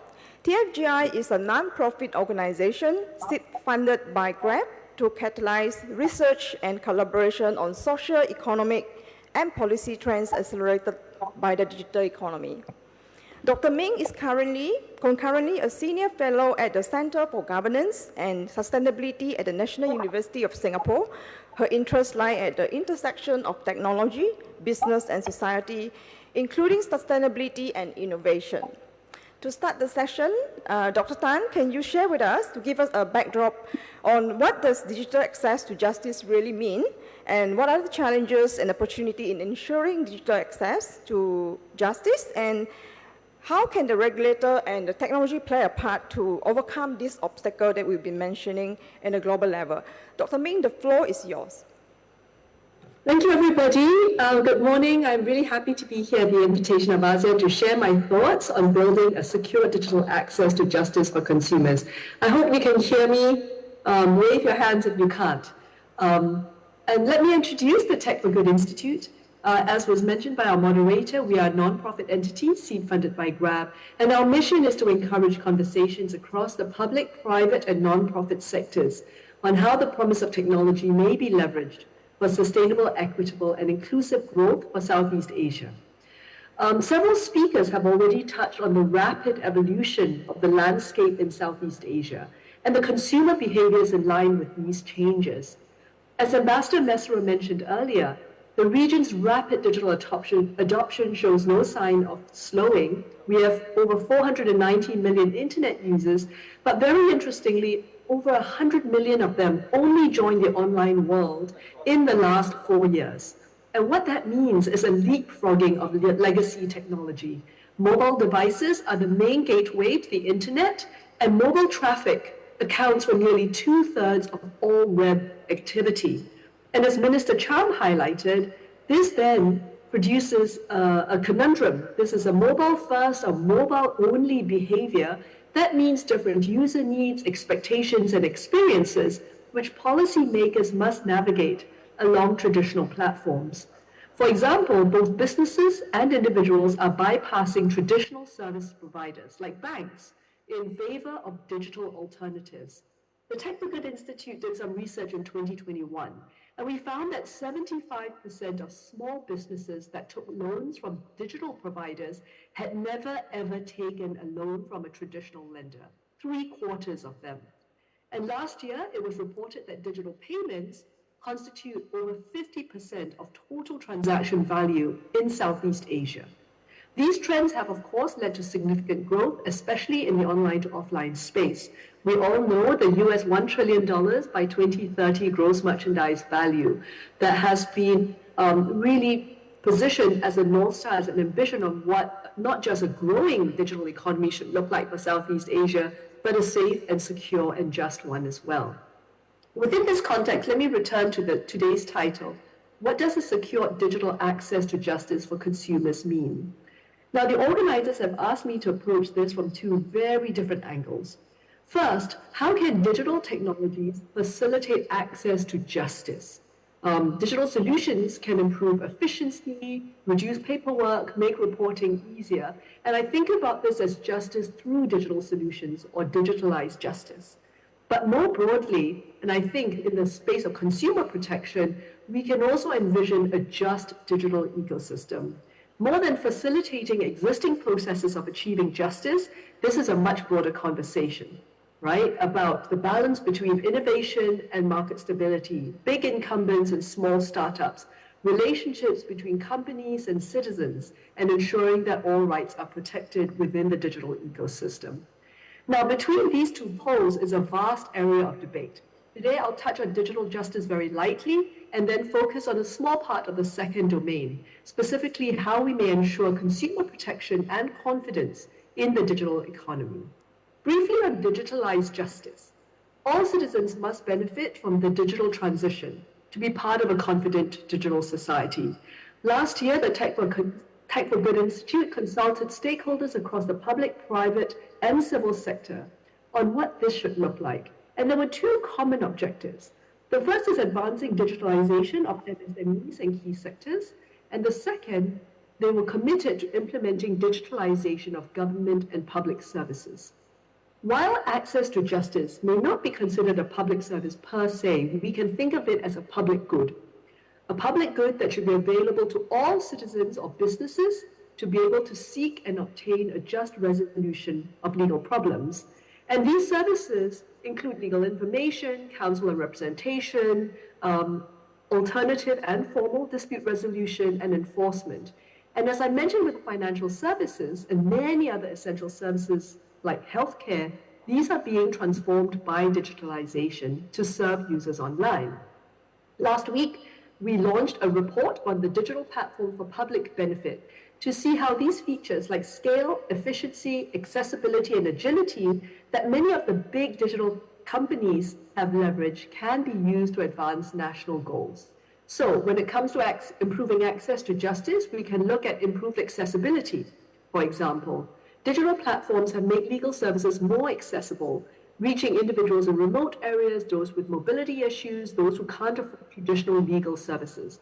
And we really saw this during COVID, which catalyzed a wave of innovation and adoption across judicial systems globally. The Global Access to Justice, for example, found that 78% of courts had adopted some special measures to use technology to avoid in-person contact. Second, increased efficiency. Digitalization can streamline legal processes. For example, the Supreme Court of the Philippines launched a judiciary e-payment solution in 2021 so that payment of legal fees online for small claims can be much faster, streamlined process, efficient accounting and audit. Third, enhanced transparency.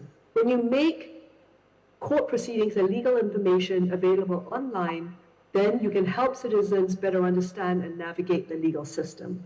In Singapore, the Community Justice and Tribunal System was launched in 2017, and you can file and manage your claims online, you can select your court dates, you can check the status of your cases. And fourth, cost reduction. Automation of legal processes through digitalization can make them more affordable for a larger portion of the population. In the commercial world, companies use the metric, the cost to serve, lowering the cost to serve. So, for example, the World Intellectual Property Organization's Arbitration and Mediation Center has the ASEAN Mediation Program, which offers online mediation for ASEAN parties, which save time for cost. So although, however, digitalization can achieve these benefits, we must always remember that the digital divide is not exacerbated. As DSG Satvinder said in his talk earlier, a successful ASEAN digital economy is an inclusive one. So, citizens need improved and affordable connectivity, access to devices, and digital literacy. And we also need digital IDs, because the first step to access to justice, just like the first step to inclusion, is often identity inclusion. And across Southeast Asia, countries have implemented or are starting to develop national ID systems, and this is very important to safeguard personal data, prevent fraud, enhance trust, and support secure transactions. With digital technologies changing the way we live, work, and transact, this brings me to my second point. Digitalizing access to justice must be complemented with building a just digital ecosystem that protects all users. Next slide, please. Across the region, governments are seeking to transform their industries, encourage innovation, mitigate unintended consequences, and these include preserving competition for innovation, protecting consumers, safeguarding personal data, as well as enhancing cybersecurity. And this is very reflective of this tension, but I like to think of it as a common goal of balancing digital innovation and protecting the public interest. To achieve these goals, increased competition is vital to drive innovation and expand consumer choice. And at the same time, robust consumer protection mechanisms, effective cybersecurity, builds confidence in the digital ecosystem. And what we found is coordinating across multiple agencies becomes increasingly necessary due to the complexity, the scale, and the ubiquity of digital technology. Earlier this year, the Tech for Good Institute launched a study on the evolution of tech regulation that mapped the many agencies involved in keeping a digital economy safe, vibrant, and fair. And increased interagency coordination was highlighted as essential for policy alignment.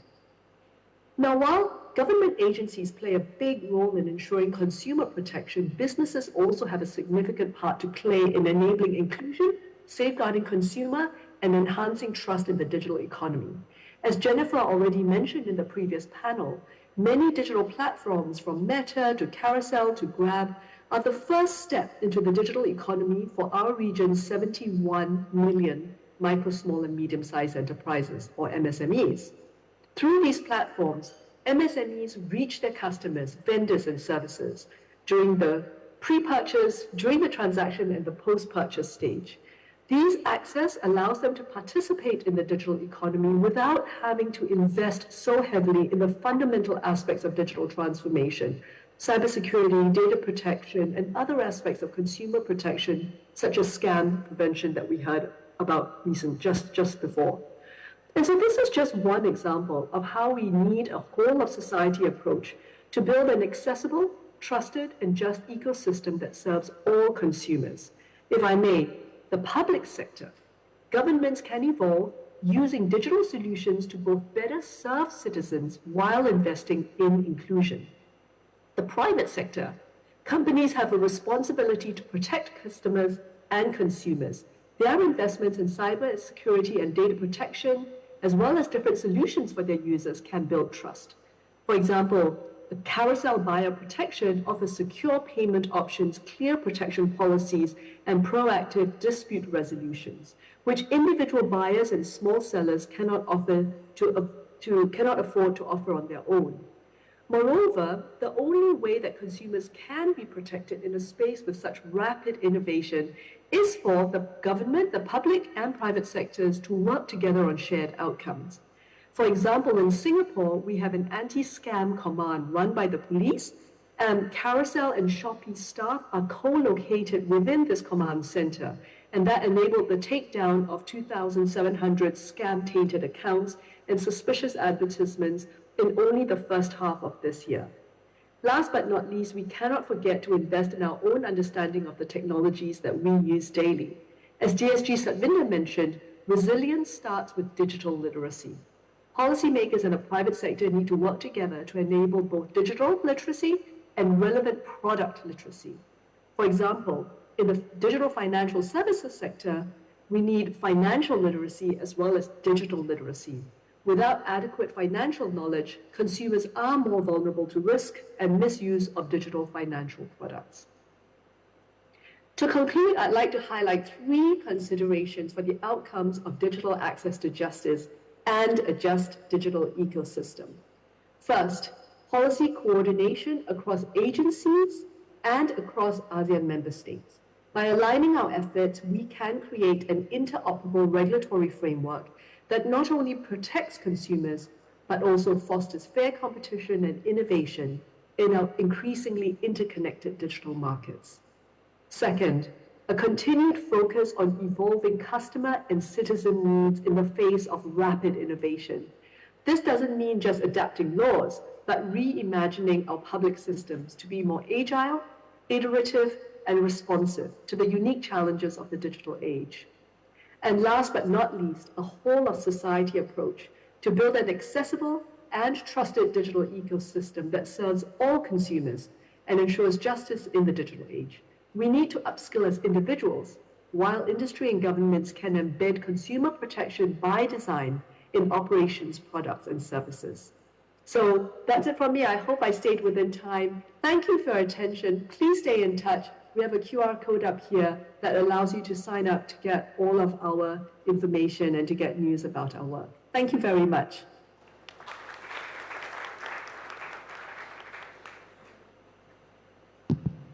Thank you, Dr. Tan. There was a very comprehensive regional perspective on how to leverage on technology and digital economy for an inclusive and sustainable growth in Southeast Asia. And I think we have also seen some interesting example, expanding from Jennifer's talk earlier about the platform that has been operated, which we can actually use as learning points for collaboration and partnership. And I really am reminded of the whole society approach that government must serve and industry must address the role of technology, and consumers should be also digitally literated.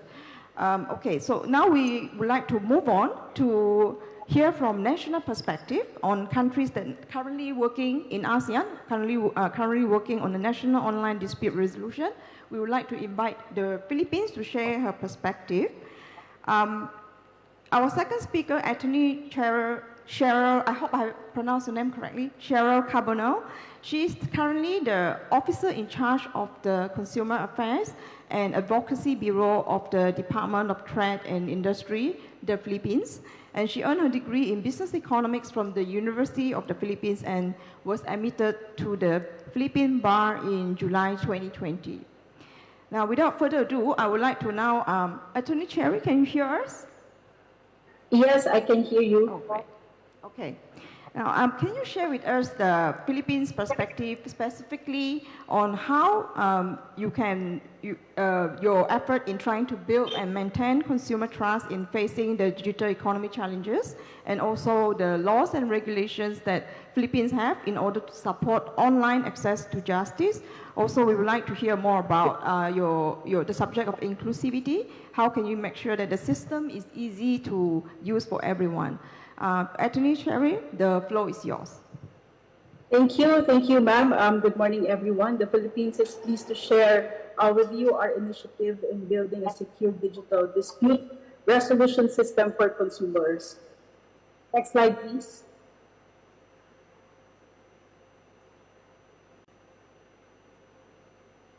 Next slide. Thank you.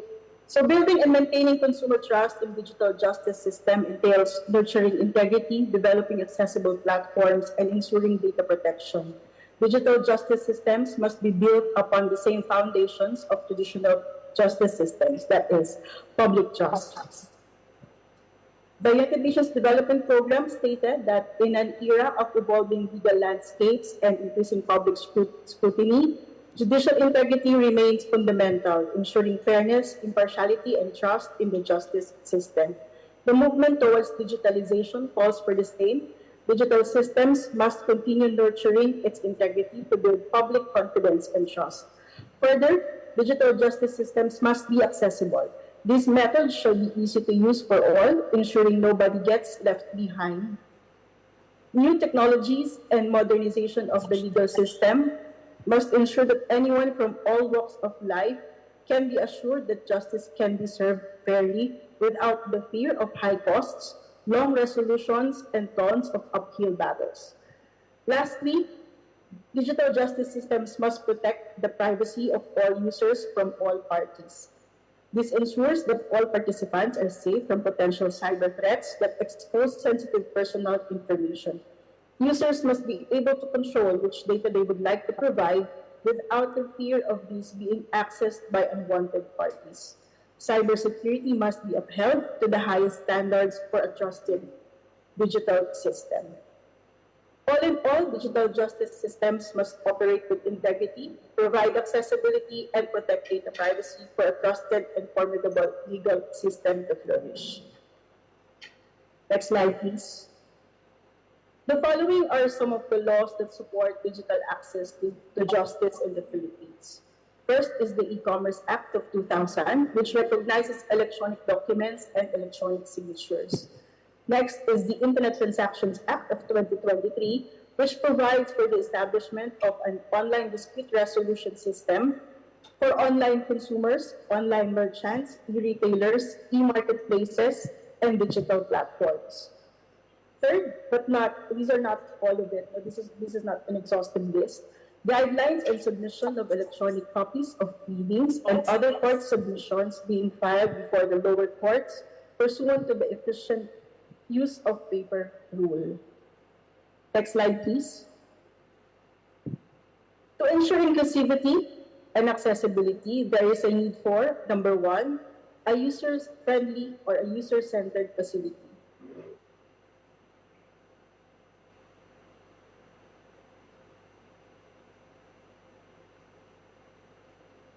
Next slide, I'm on the next slide already.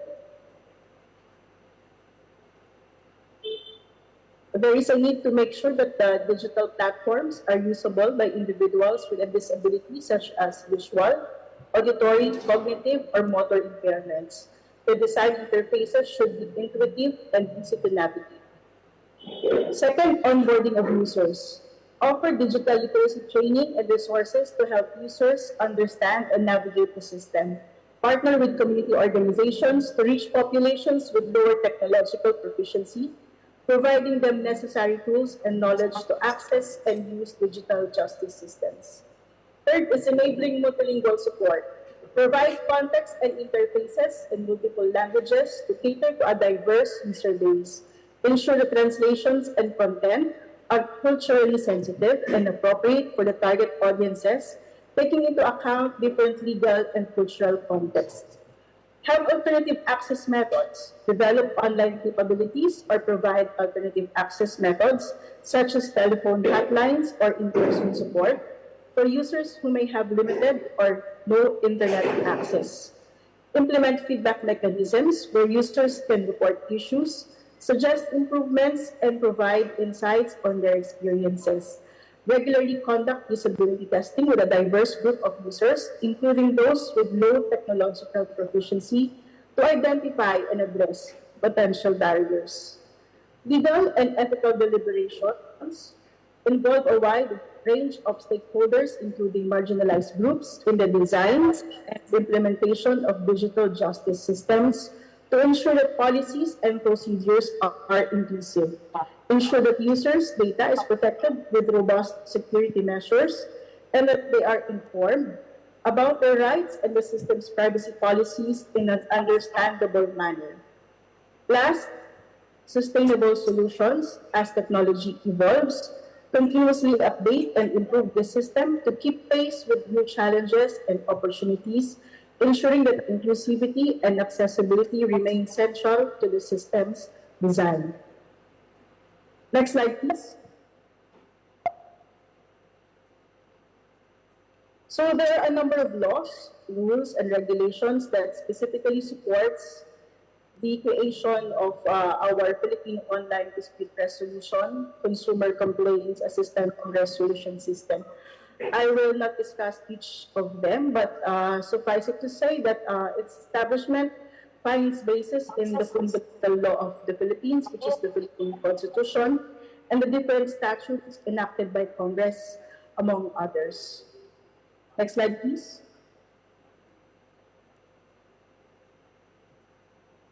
Currently, the Philippine Online Dispute Resolution System, particularly the Consumer Complaints and Assistance Resolution System, is undergoing development.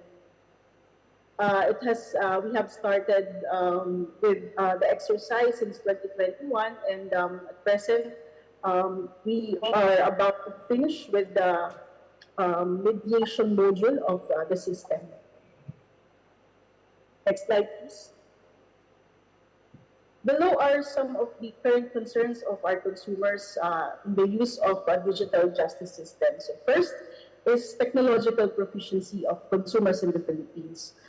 As some of you may know, the internet penetration rate of the Philippines is at 73.6%, or at least 86.9 million of our population are users of the internet. But then that leaves us with 26.4% that remain offline.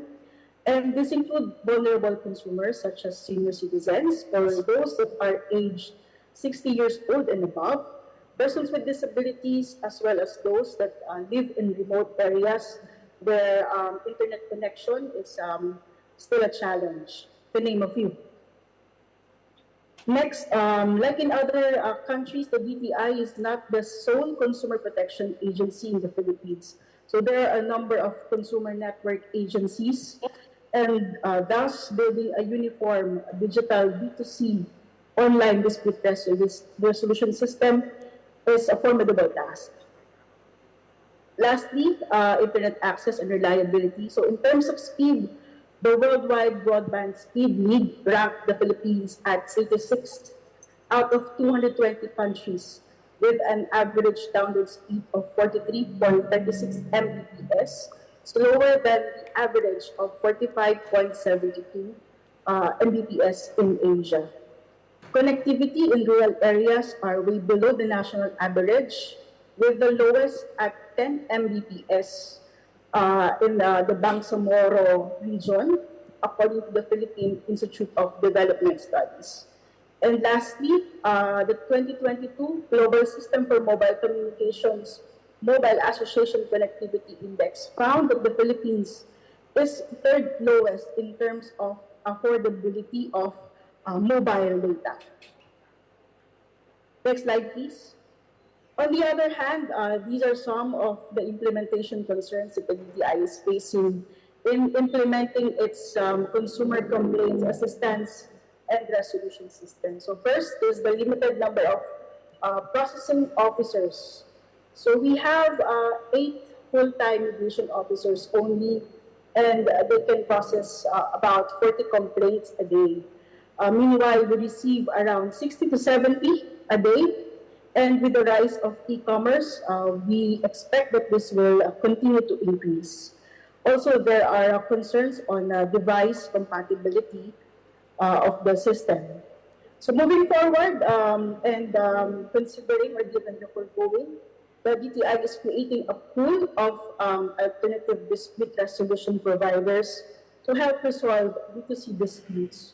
So we are exploring tying up with private ADR providers to augment our current capacity. To provide also support to vulnerable consumers, the DTI still made its offline system available for them, so that should a consumer require assistance in going on the system, our officers are ready to assist. We also have a dedicated email address where consumers can lodge their issues in using the system. So the next step, of course, is to, or the aspiration is to integrate the PODRS consumer care system with other government agencies in the Philippines, so that we could develop that Philippine business-to-consumer online dispute resolution system. And we hope to proceed with that next year. And hopefully, we can achieve that integration of the PODRS to the ASEAN ODR network. So that ends my presentation. Maraming salamat at pagmumula.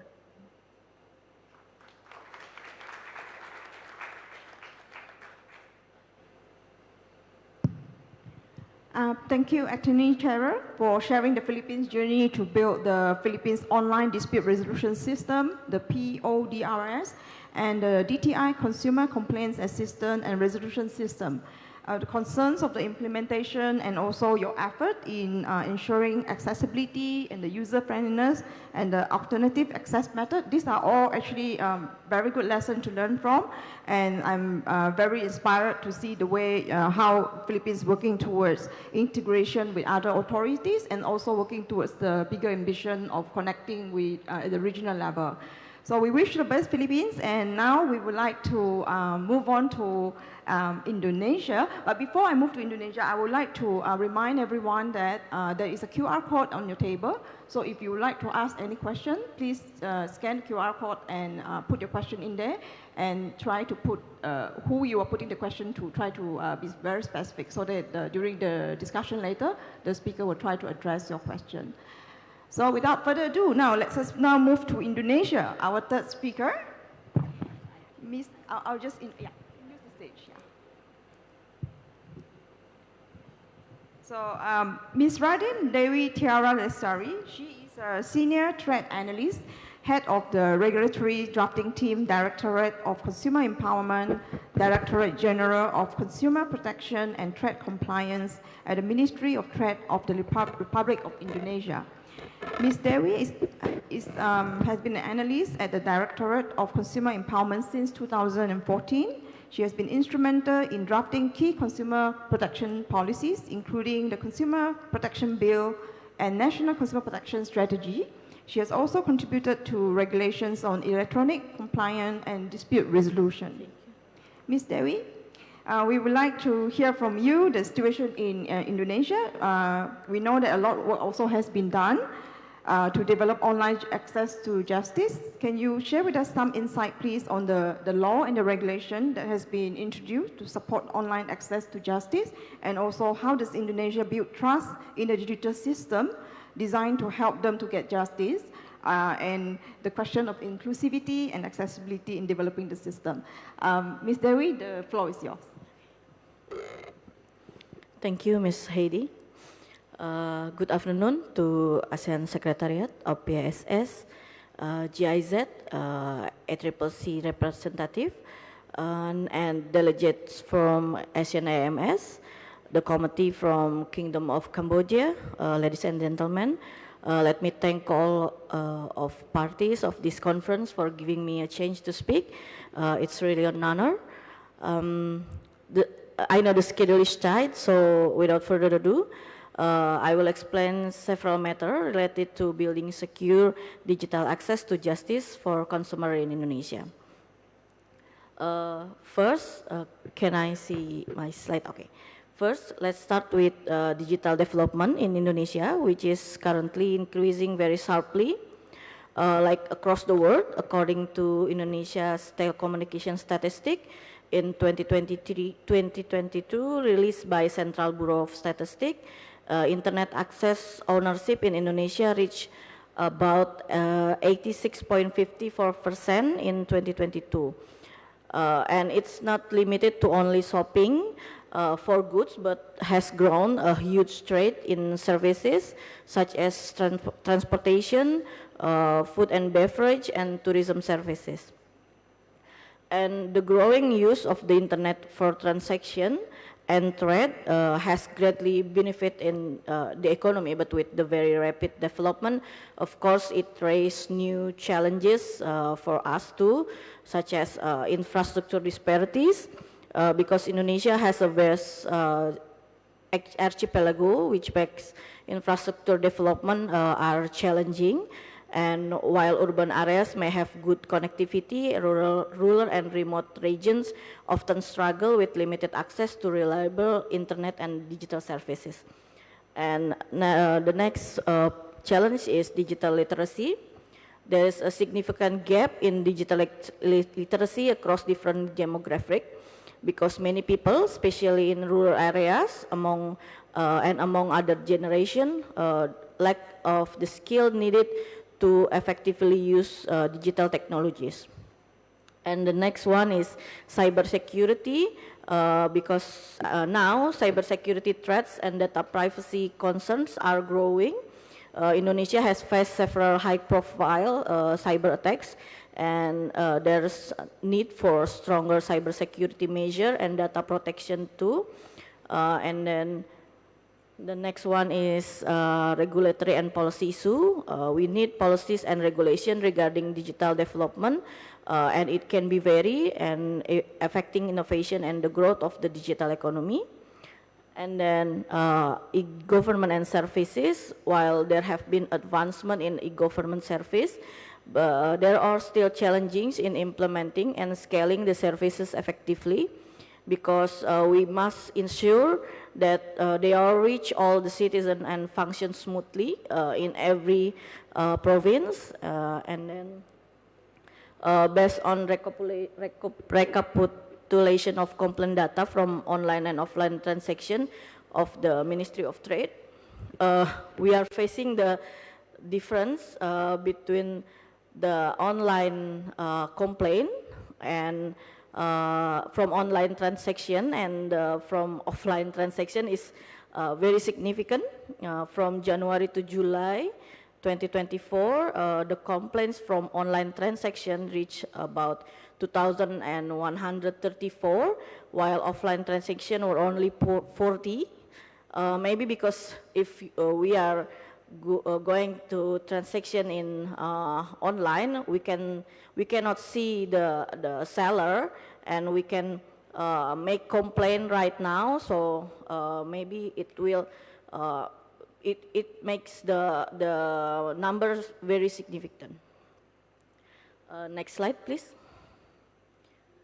And to build secure digital access to justice for consumer, Indonesia has 3 strategies that are now built and maintaining consumer trust in digital justice system by improving the Consumer Empowerment Index and improve legal and regulatory frameworks to support digital justice for consumer by forming regulation according to the needs and building good collaboration among agencies to address consumer protection, because we all know consumer protection is very, very wide, so it must contain all the sector.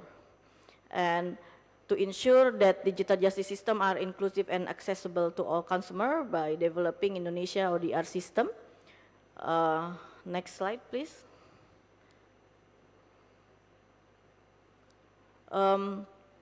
Maybe we all know that the Consumer Empowerment Index is an index that measures awareness, understanding, and ability to apply consumer rights and obligation in interacting with the market.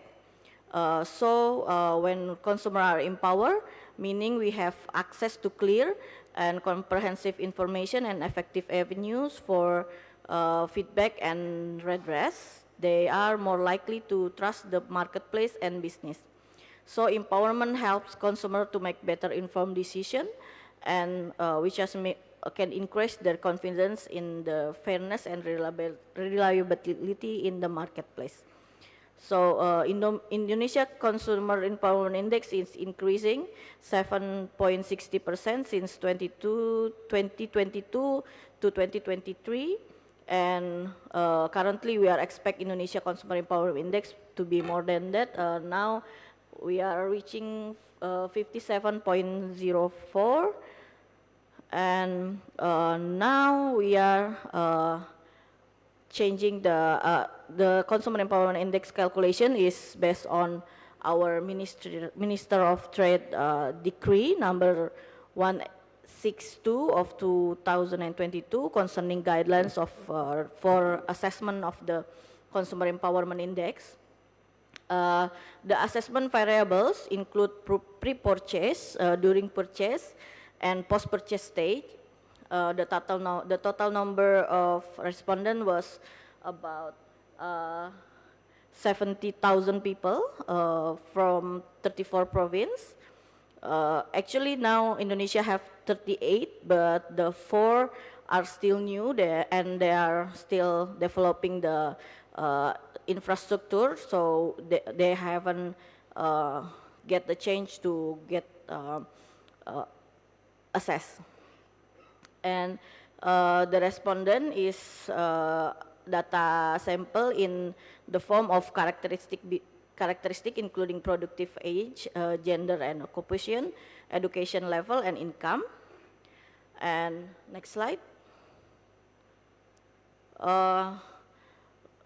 We are trying to increase CEI in 2024, so we are increasing the consumer protection education that has been conducted to more than 800 consumers in few areas. These are photos of the consumer protection education to consumers, and we are planning to hold consumer protection education for 200 businesses in the next semester. And we are increased publication on consumer protection issues in the various media in the space such banners, in outdoor media such Videotron, and some it includes videos at the airport and trains, and as well as on the social media such as Instagram and YouTube and maybe TikTok. And this was held on a massive scale when we are celebrating National Consumer Day. But apart from that, there are also publications that we are routinely carry out. This is to reach out more and more consumers to see what can we do to educate the consumer. And we are changing the dimension of Consumer Empowerment Index because now the assessment is accommodate to develop in trade transaction patterns. So now it will be assessment is based on the pre-purchase and at purchase, because actually the post-purchase is can be happen at the purchases. Next slide. Now we have improve legal and regulatory frameworks to support digital justice for consumer. This is our existing regulation, such as Law of Republic Indonesia number 19, year 2016, concerning electronic information and transaction, and you can see others there. And we are now drafting regulation on online dispute resolution. And for collaboration, we have collaboration with more than 18 others ministry and institution by the Presidential Regulation number 49 of 2024 concerning the National Strategy for Consumer Protection and the regulation of the Ministry of Trade concerning the National Action Plan for Consumer Protection. Some of the example of the ministry is the Ministry of Communication and Information and Ministry of Education, Culture and Research and Technology. And other than that, the collaboration with Consumer Protection Agency, we have National Consumer Protection Agency and then Consumer Dispute Settlement Agency and non-governmental Consumer Protection Agency. And also the Ministry of Trade also collaborates with regional government in 38 provinces, one of which is in terms of monitoring circulation of goods and services. Next slide, please. And now, to ensure the digital justice system are inclusive and accessible to all consumers, we are currently having a complaint handling system that has been developed. The consumer dispute resolution business process has been completed and now is in the process of developing of consumer dispute resolution system. Consumer complaint handling will be done by Ministry of Trade. The ODR system will later be handled by the Consumer Dispute Resolution Agency through mediation, conciliation, and arbitration. And now we are also drafting the new regulation for procedure on ODR and on the procedure of resolving consumer dispute. And soon we are trying to be held trial for Consumer Dispute Resolution Agency as a pilot project. And existing online justice system, we have e-court now based on Supreme Court Regulation number 7 of 2022 concerning electronic administration of case and trials in court, and consumer also can submit complaints online via the ODR platform provided by Financial Service Authority for financial service case. That's all from me. Thank you.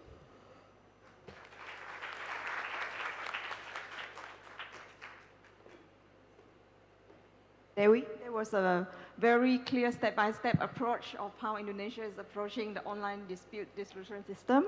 And I think we have learned a lot, and we will leave some room for discussion later to ask some questions. We would like now to move on to our fourth speaker to learn some matured authorities' perspective. So we have Ms. Zoe Dayan. Ms. Zoe, would you like to use the stage, or you're happy here? Okay, just a short introduction, yeah? So Ms. Zoe Dayan, she is the Senior Regulator Reform Regional Attaché to the UK Mission to ASEAN. Zoe has experience in both the public and the private sector. After 10 years manufacturing pharmaceuticals, she moved to the UK Civil Service in what is now the Department for Business and Trade. After working on the strategy for engagement between business and government, she specialized in good regulatory system. She spent 2014 creating a PPP for life science startups, then followed her heart to Southeast Asia, and has been supporting programs in the region since 2015. Ms. Zoe, we would like to hear from you more about the UK experience. What laws and regulations does the UK have to help people access to justice online, and challenges that digital economy create for protecting consumer under the current regulation, and of course how technology has played a role in advocacy and outreach. Ms. Zoe, the floor is yours. Thank you. That's working. So thank you very much. Thank you for inviting me to speak. I do come from a more mature economy, but that doesn't mean we have solved this problem. We don't have an answer. Particularly when it comes to the digital world, we are all trying to learn and catch up with the innovation of that businesses and fraudulent individuals and businesses are presenting. And we very much share the struggle. So I can give you some examples of what we do, but I'll be very open at where there are problems as well. So if I could have the first slide. And the next one, thank you. So I'll start with a bit about the online redress system, to compare maybe with what we've just seen, particularly from the Philippines and Indonesia. And then I'll work my way backwards through challenges and opportunities.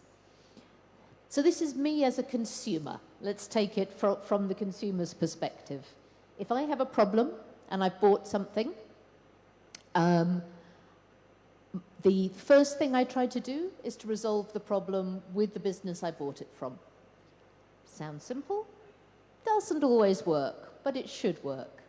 And my expectation within the country is if I buy something, it should be what it says it is. It should be safe. And I should be able to take it back in some form if it doesn't perform as I expected. So in principle, I go to the company. If there's a problem, I can try their dispute resolution processes. So for us, court is the far end of the redress system. We'll try anything first.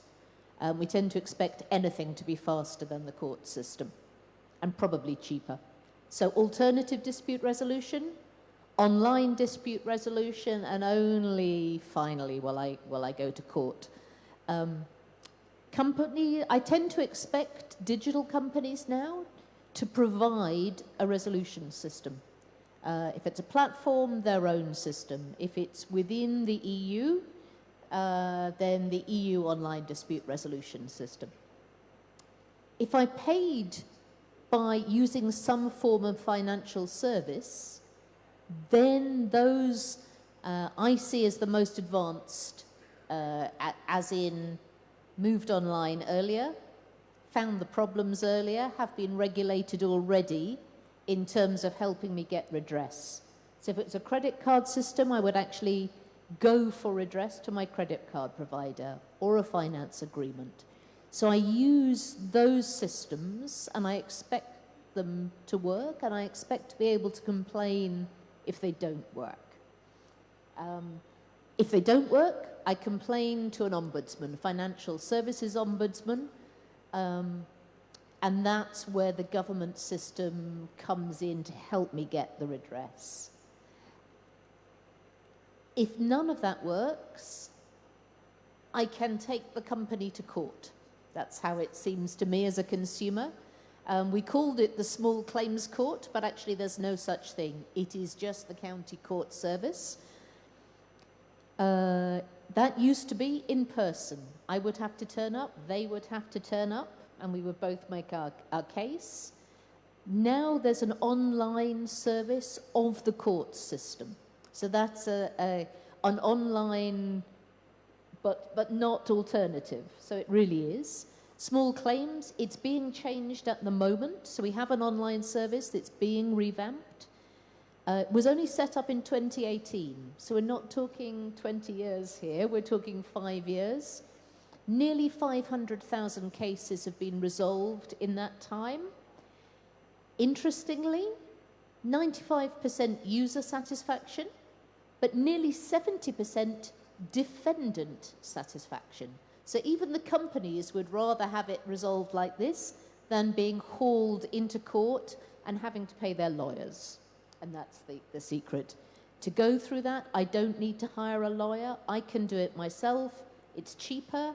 On average, about 25 days to resolve, whereas through our court system, you're talking months at best. Recent legislation then, just 2022 for us, has created a special rules-making body for online procedure rules. So having developed these systems and companies developing their own, we're finding now that they are divergent enough that it's something we now want to standardize and proceduralize. So we don't have a national system, but we do want, very much the UK approach, we don't want to provide it, but we do want to make sure that it's understandable and accessible and workable. So the ambition of this system now is to bring together, is to bring into that process not only the business and the court, say, but also charities, people who provide advice, online mediation services, to provide that kind of one-stop shop, actually, for support for the consumer to work their way through the process to arrive at a settlement. Citizens Advice is a partly government-funded, our citizen support service, and they will guide me through. And if I don't know what to do, where to start, I'm less likely to Google and more likely to go to Citizens Advice. Just a comment then, digital services. UK has huge internet penetration, but of that, many people will only use it for email. So we don't have, although our numbers are about 80% internet penetration, that doesn't mean that 80% of people are comfortable and savvy about using the internet. So the digital literacy and penetration really don't go together for anybody. We think of that in lots of ways, but particularly for us, we think of children who are, we perceive as particularly vulnerable to abuse and manipulation, but also those who are more elderly, who didn't grow up with internet services, who are actually very wary of it. So both those groups we think of as needing support, as well as those who have trouble with literacy altogether, let alone digital and financial literacy. Next one, please. So that's great if the UK service. What about if the company I'm buying for is not a UK company? doesn't have a UK address. So there are some things, but it is definitely harder. So we have a network of countries with whom the ODR platform is required by law, or they bought into the service, the wider EEC. There's also an international consumer centre who will help me try to get redress if it's a company outside that service, or they'll partner with an agency within the country. So this is the kind of thing where a regional body like ASEAN can really play a huge part. If I go beyond those borders, it gets harder. It gets harder for us as well. You know, we are all looking at the challenges of this together. Thank you. One more, please. So, challenges. Mention the word. You've heard lots already from the speakers earlier. I'm a consumer. I like the benefits of the access to the choice and the range of products and services and innovative approaches that I get. But it brings those challenges, that asymmetry, however you call it. Do I know who I'm buying from? Do I know where it's coming from? Do I know if it will come? Do I understand actually what it is from this picture or this description? In the UK, I will assume what I buy is safe. And I deal a lot with product safety. That makes me less savvy in a sense. Yeah, I might think about the quality, I might think about counterfeit, but I will assume some basic standards are in place. And that's then a huge challenge for surveillance and enforcement. We used to regulate the manufacturer and the distributor. We now have new players, new actors in those chains, and how clearly we define the requirements and their responsibilities and our way of coming back to them is changing. There's also some things as a consumer is, am I getting a fair choice? So it used to be I knew which shop to go to, or I knew which market to go to. And I understood what I was allowing myself to see and not. Once it goes online, I'm not so, it's a newer world. Am I aware of the way those choices are happening or being made for me?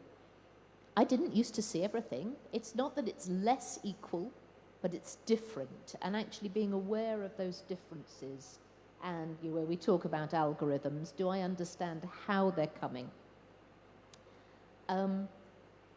One more challenge, I wanted to give the example of banking. So financial services have been ahead in innovation and ahead in difficulties often, and ahead in regulation.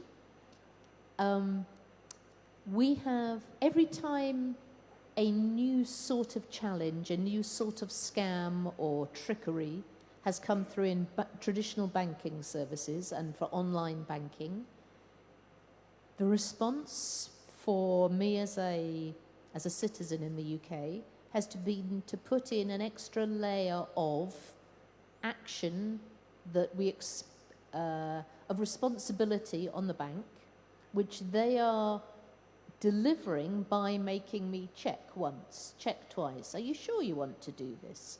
Delete if you don't. Do you know who's asking you to transfer this money? And then we put in place multi-stage verification. It's now got to the point where it's actually quite difficult for me to spend money from my bank online. There are so many stages, and woe betide my phone goes and I can't get the fourth passcode.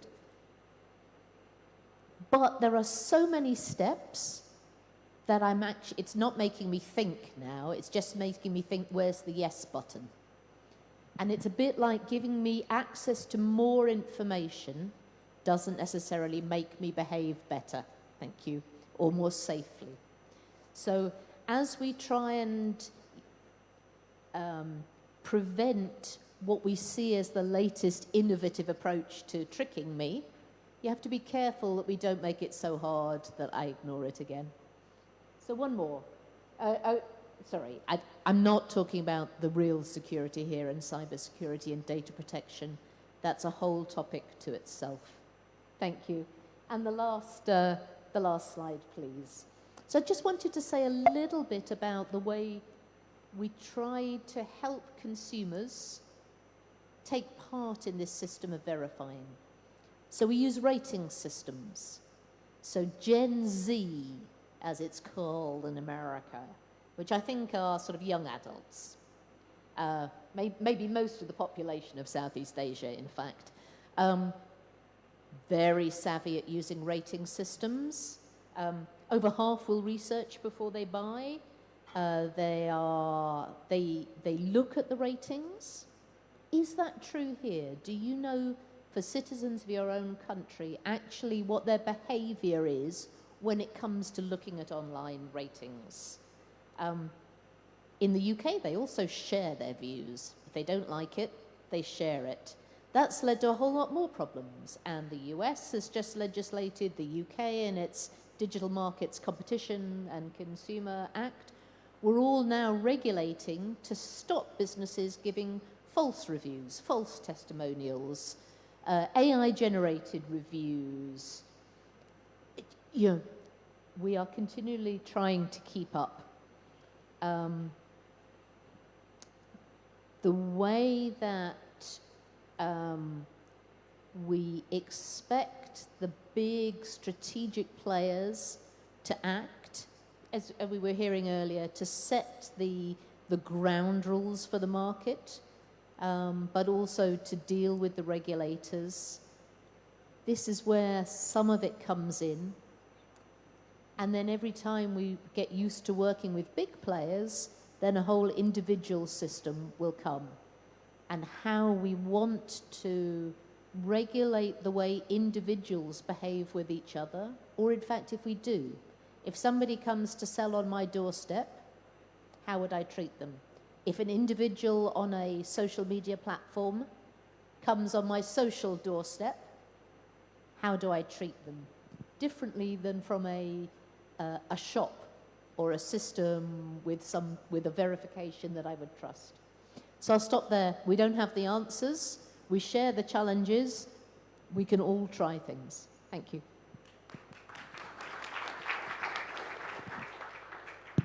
Thank you, Ms. Joey, for sharing us from a more mature perspective. I think what is amazing is that despite being so advanced and ahead, and you still continuously trying to adapt and innovate new ways of handling new issues. I think that is commendable and something that we can always aspire to and learn from. Okay, now we will now like to move on to question and answer session. I promised to have a few minutes for question and answer, and I understand there are some questions from the floor. Can the Secretariat help to put up the question, please? We are approaching lunchtime. It's very challenging. We try to keep it 2 to 3 questions at most.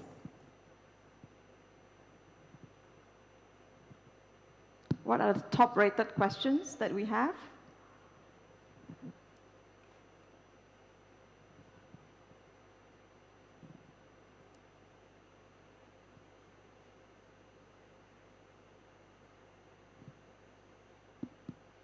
I can't see from here.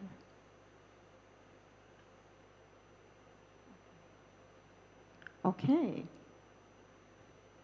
Well, 4 questions.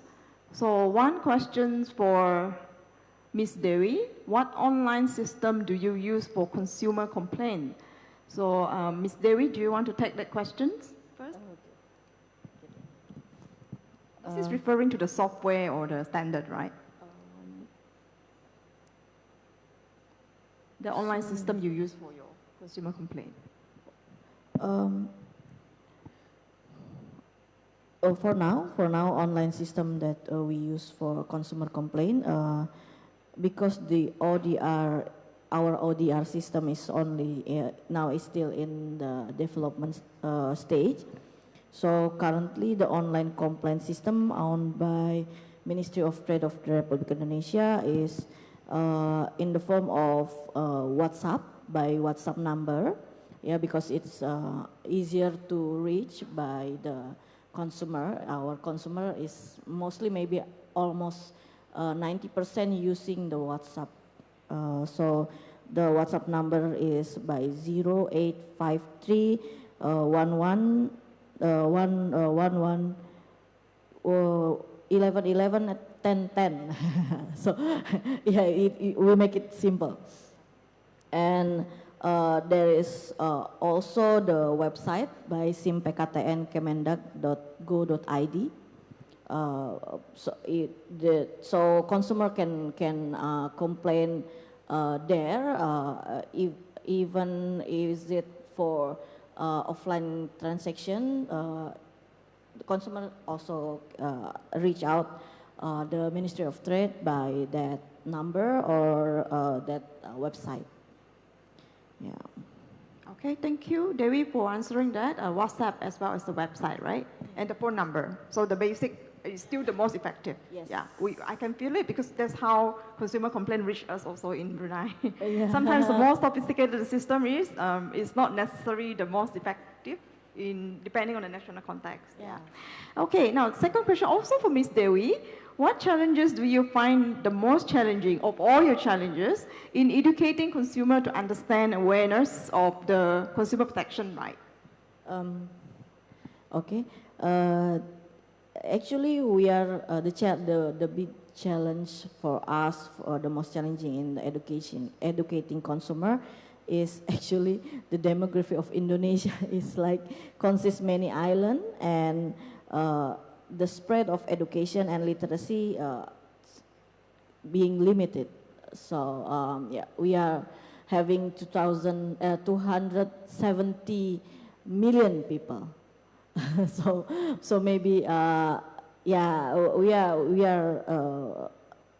we can reach all of them. So yeah, maybe like just a few people to spread to their college, their relatives, and in an equal level of education in each regions.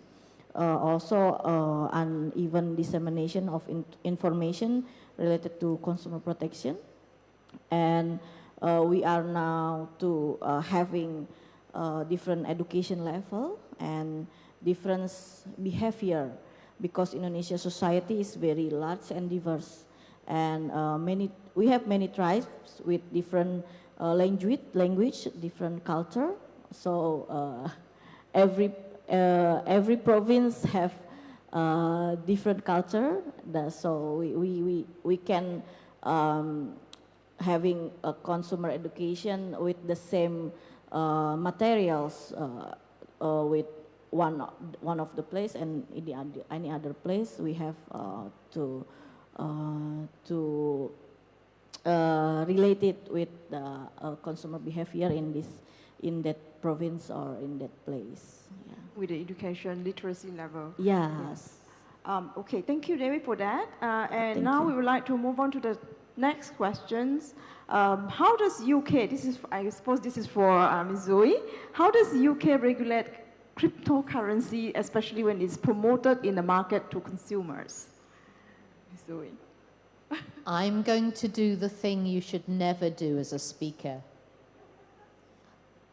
Allow me to respond to that question in writing later. It's a whole nother topic, and I couldn't cover it here. Sure. Nor know about enough to cover it here. Thank you, sure. As a moderator, I shouldn't even have put up that question for you. Okay, thank you, Zoe. And now we have another question about investigating false review if committed by the seller or by the consumer. So no specific mention of who this question is addressed to. Any of the speakers would like to take this question? I can maybe just take a stab at it, and then maybe the rest of the panelists. I think maybe one way to think about it is both the detection as well as the investigation.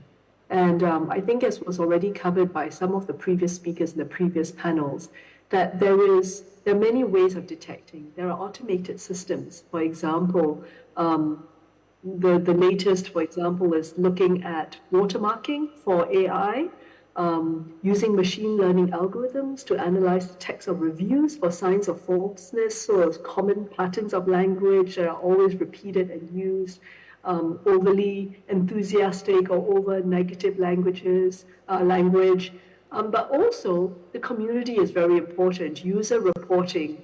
Many digital platforms, at least, often rely on their user base and the consumers to report suspicious reviews. So if you look at something like TripAdvisor, for example, travel platforms, also the affected parties have an opportunity to report false reviews or suspicious reviews that can be flagged and then further investigated by the platform. After that, the investigation, and many things get caught at the detection level rather than just investigation. And then at the investigation review, there is often, manual reviewing by the teams. For example, they look at the content, they look at the history, they look at maybe being able to triangulate with other data like purchase history, to look at whether or not the review is likely to be genuine.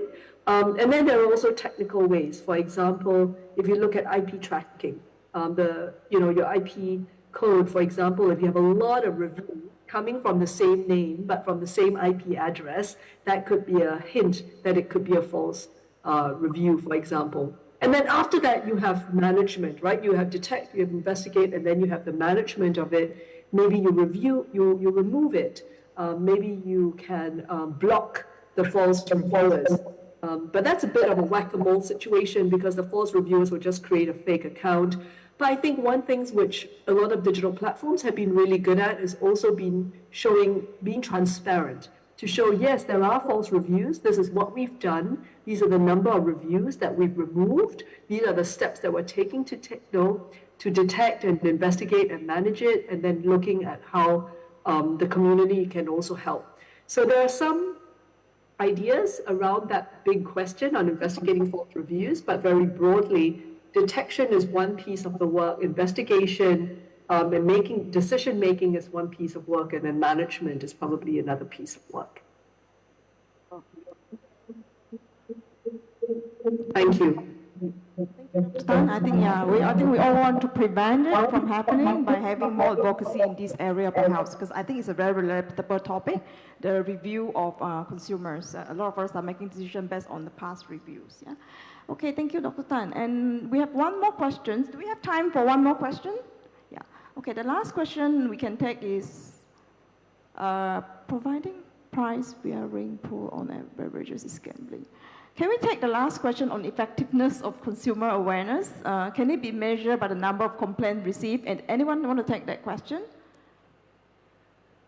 It's a very straightforward one.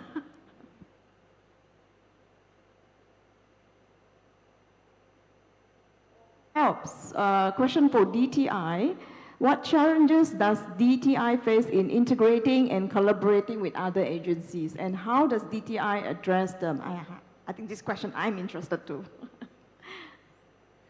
Yes, hello. I'd like to zero in on, because we have a number of consumer protection agencies in the Philippines, and our system for consumer complaints handling are different. So some offices offer mediation, others do not. There are also offices that have very sophisticated arbitration procedures. So these are the things that we are encountering now. And what we are doing is not to impose what the DTI system is, but rather to respect these systems that have been in place and working on the interoperability of the ODR system. Okay, thank you, Attorney Cherry, for sharing. And I think we have to close we are closing for the discussion. And if you have any question you want to address to speakers, please do feel free to still do so. We can always do it offline or during lunch. So with that, I think I want to thanks to all the four insightful conversations from all the four speakers. A few points to recap. Give me 2-3 minutes just to recap the key learning. I think there is no doubt that digitalization and technology have opened new potential for generating economic growth, but government still does need to take the lead to continuously adapting and innovating in the legal system to create safe ecosystem to address the challenges that we have mentioned this morning. And establishing regulatory framework and institution is the starting point for advancing digital access. However, the approaches should be tailored to the domestic context. We heard from Philippines and Indonesia and from UK. It all depends on the economic conditions and also the technological readiness. Start small, start from something very specific as we learned from UK. And last but not the least, building ODR requires not just policy coherent, but a whole of government, or in Dr. Ming's word, whole of nation, whole of society approach. So inclusivity is a buzzword since this morning. I hope we always remember that moving forward, we are leaving no one behind. With that, thank you very much for having me as the moderator, and enjoy your lunch, please. Thank you. Honorable guests, ladies and gentlemen, it's about the lunchtime now. May we now invite you to proceed to the taste restaurant where the lunch will be served. Our team will deliver the coupon at the in-train too. Moreover, may we just kindly remind that by 1:30 p.m., we shall return to this venue. The conference will continue. Please enjoy your lunch. Thank you.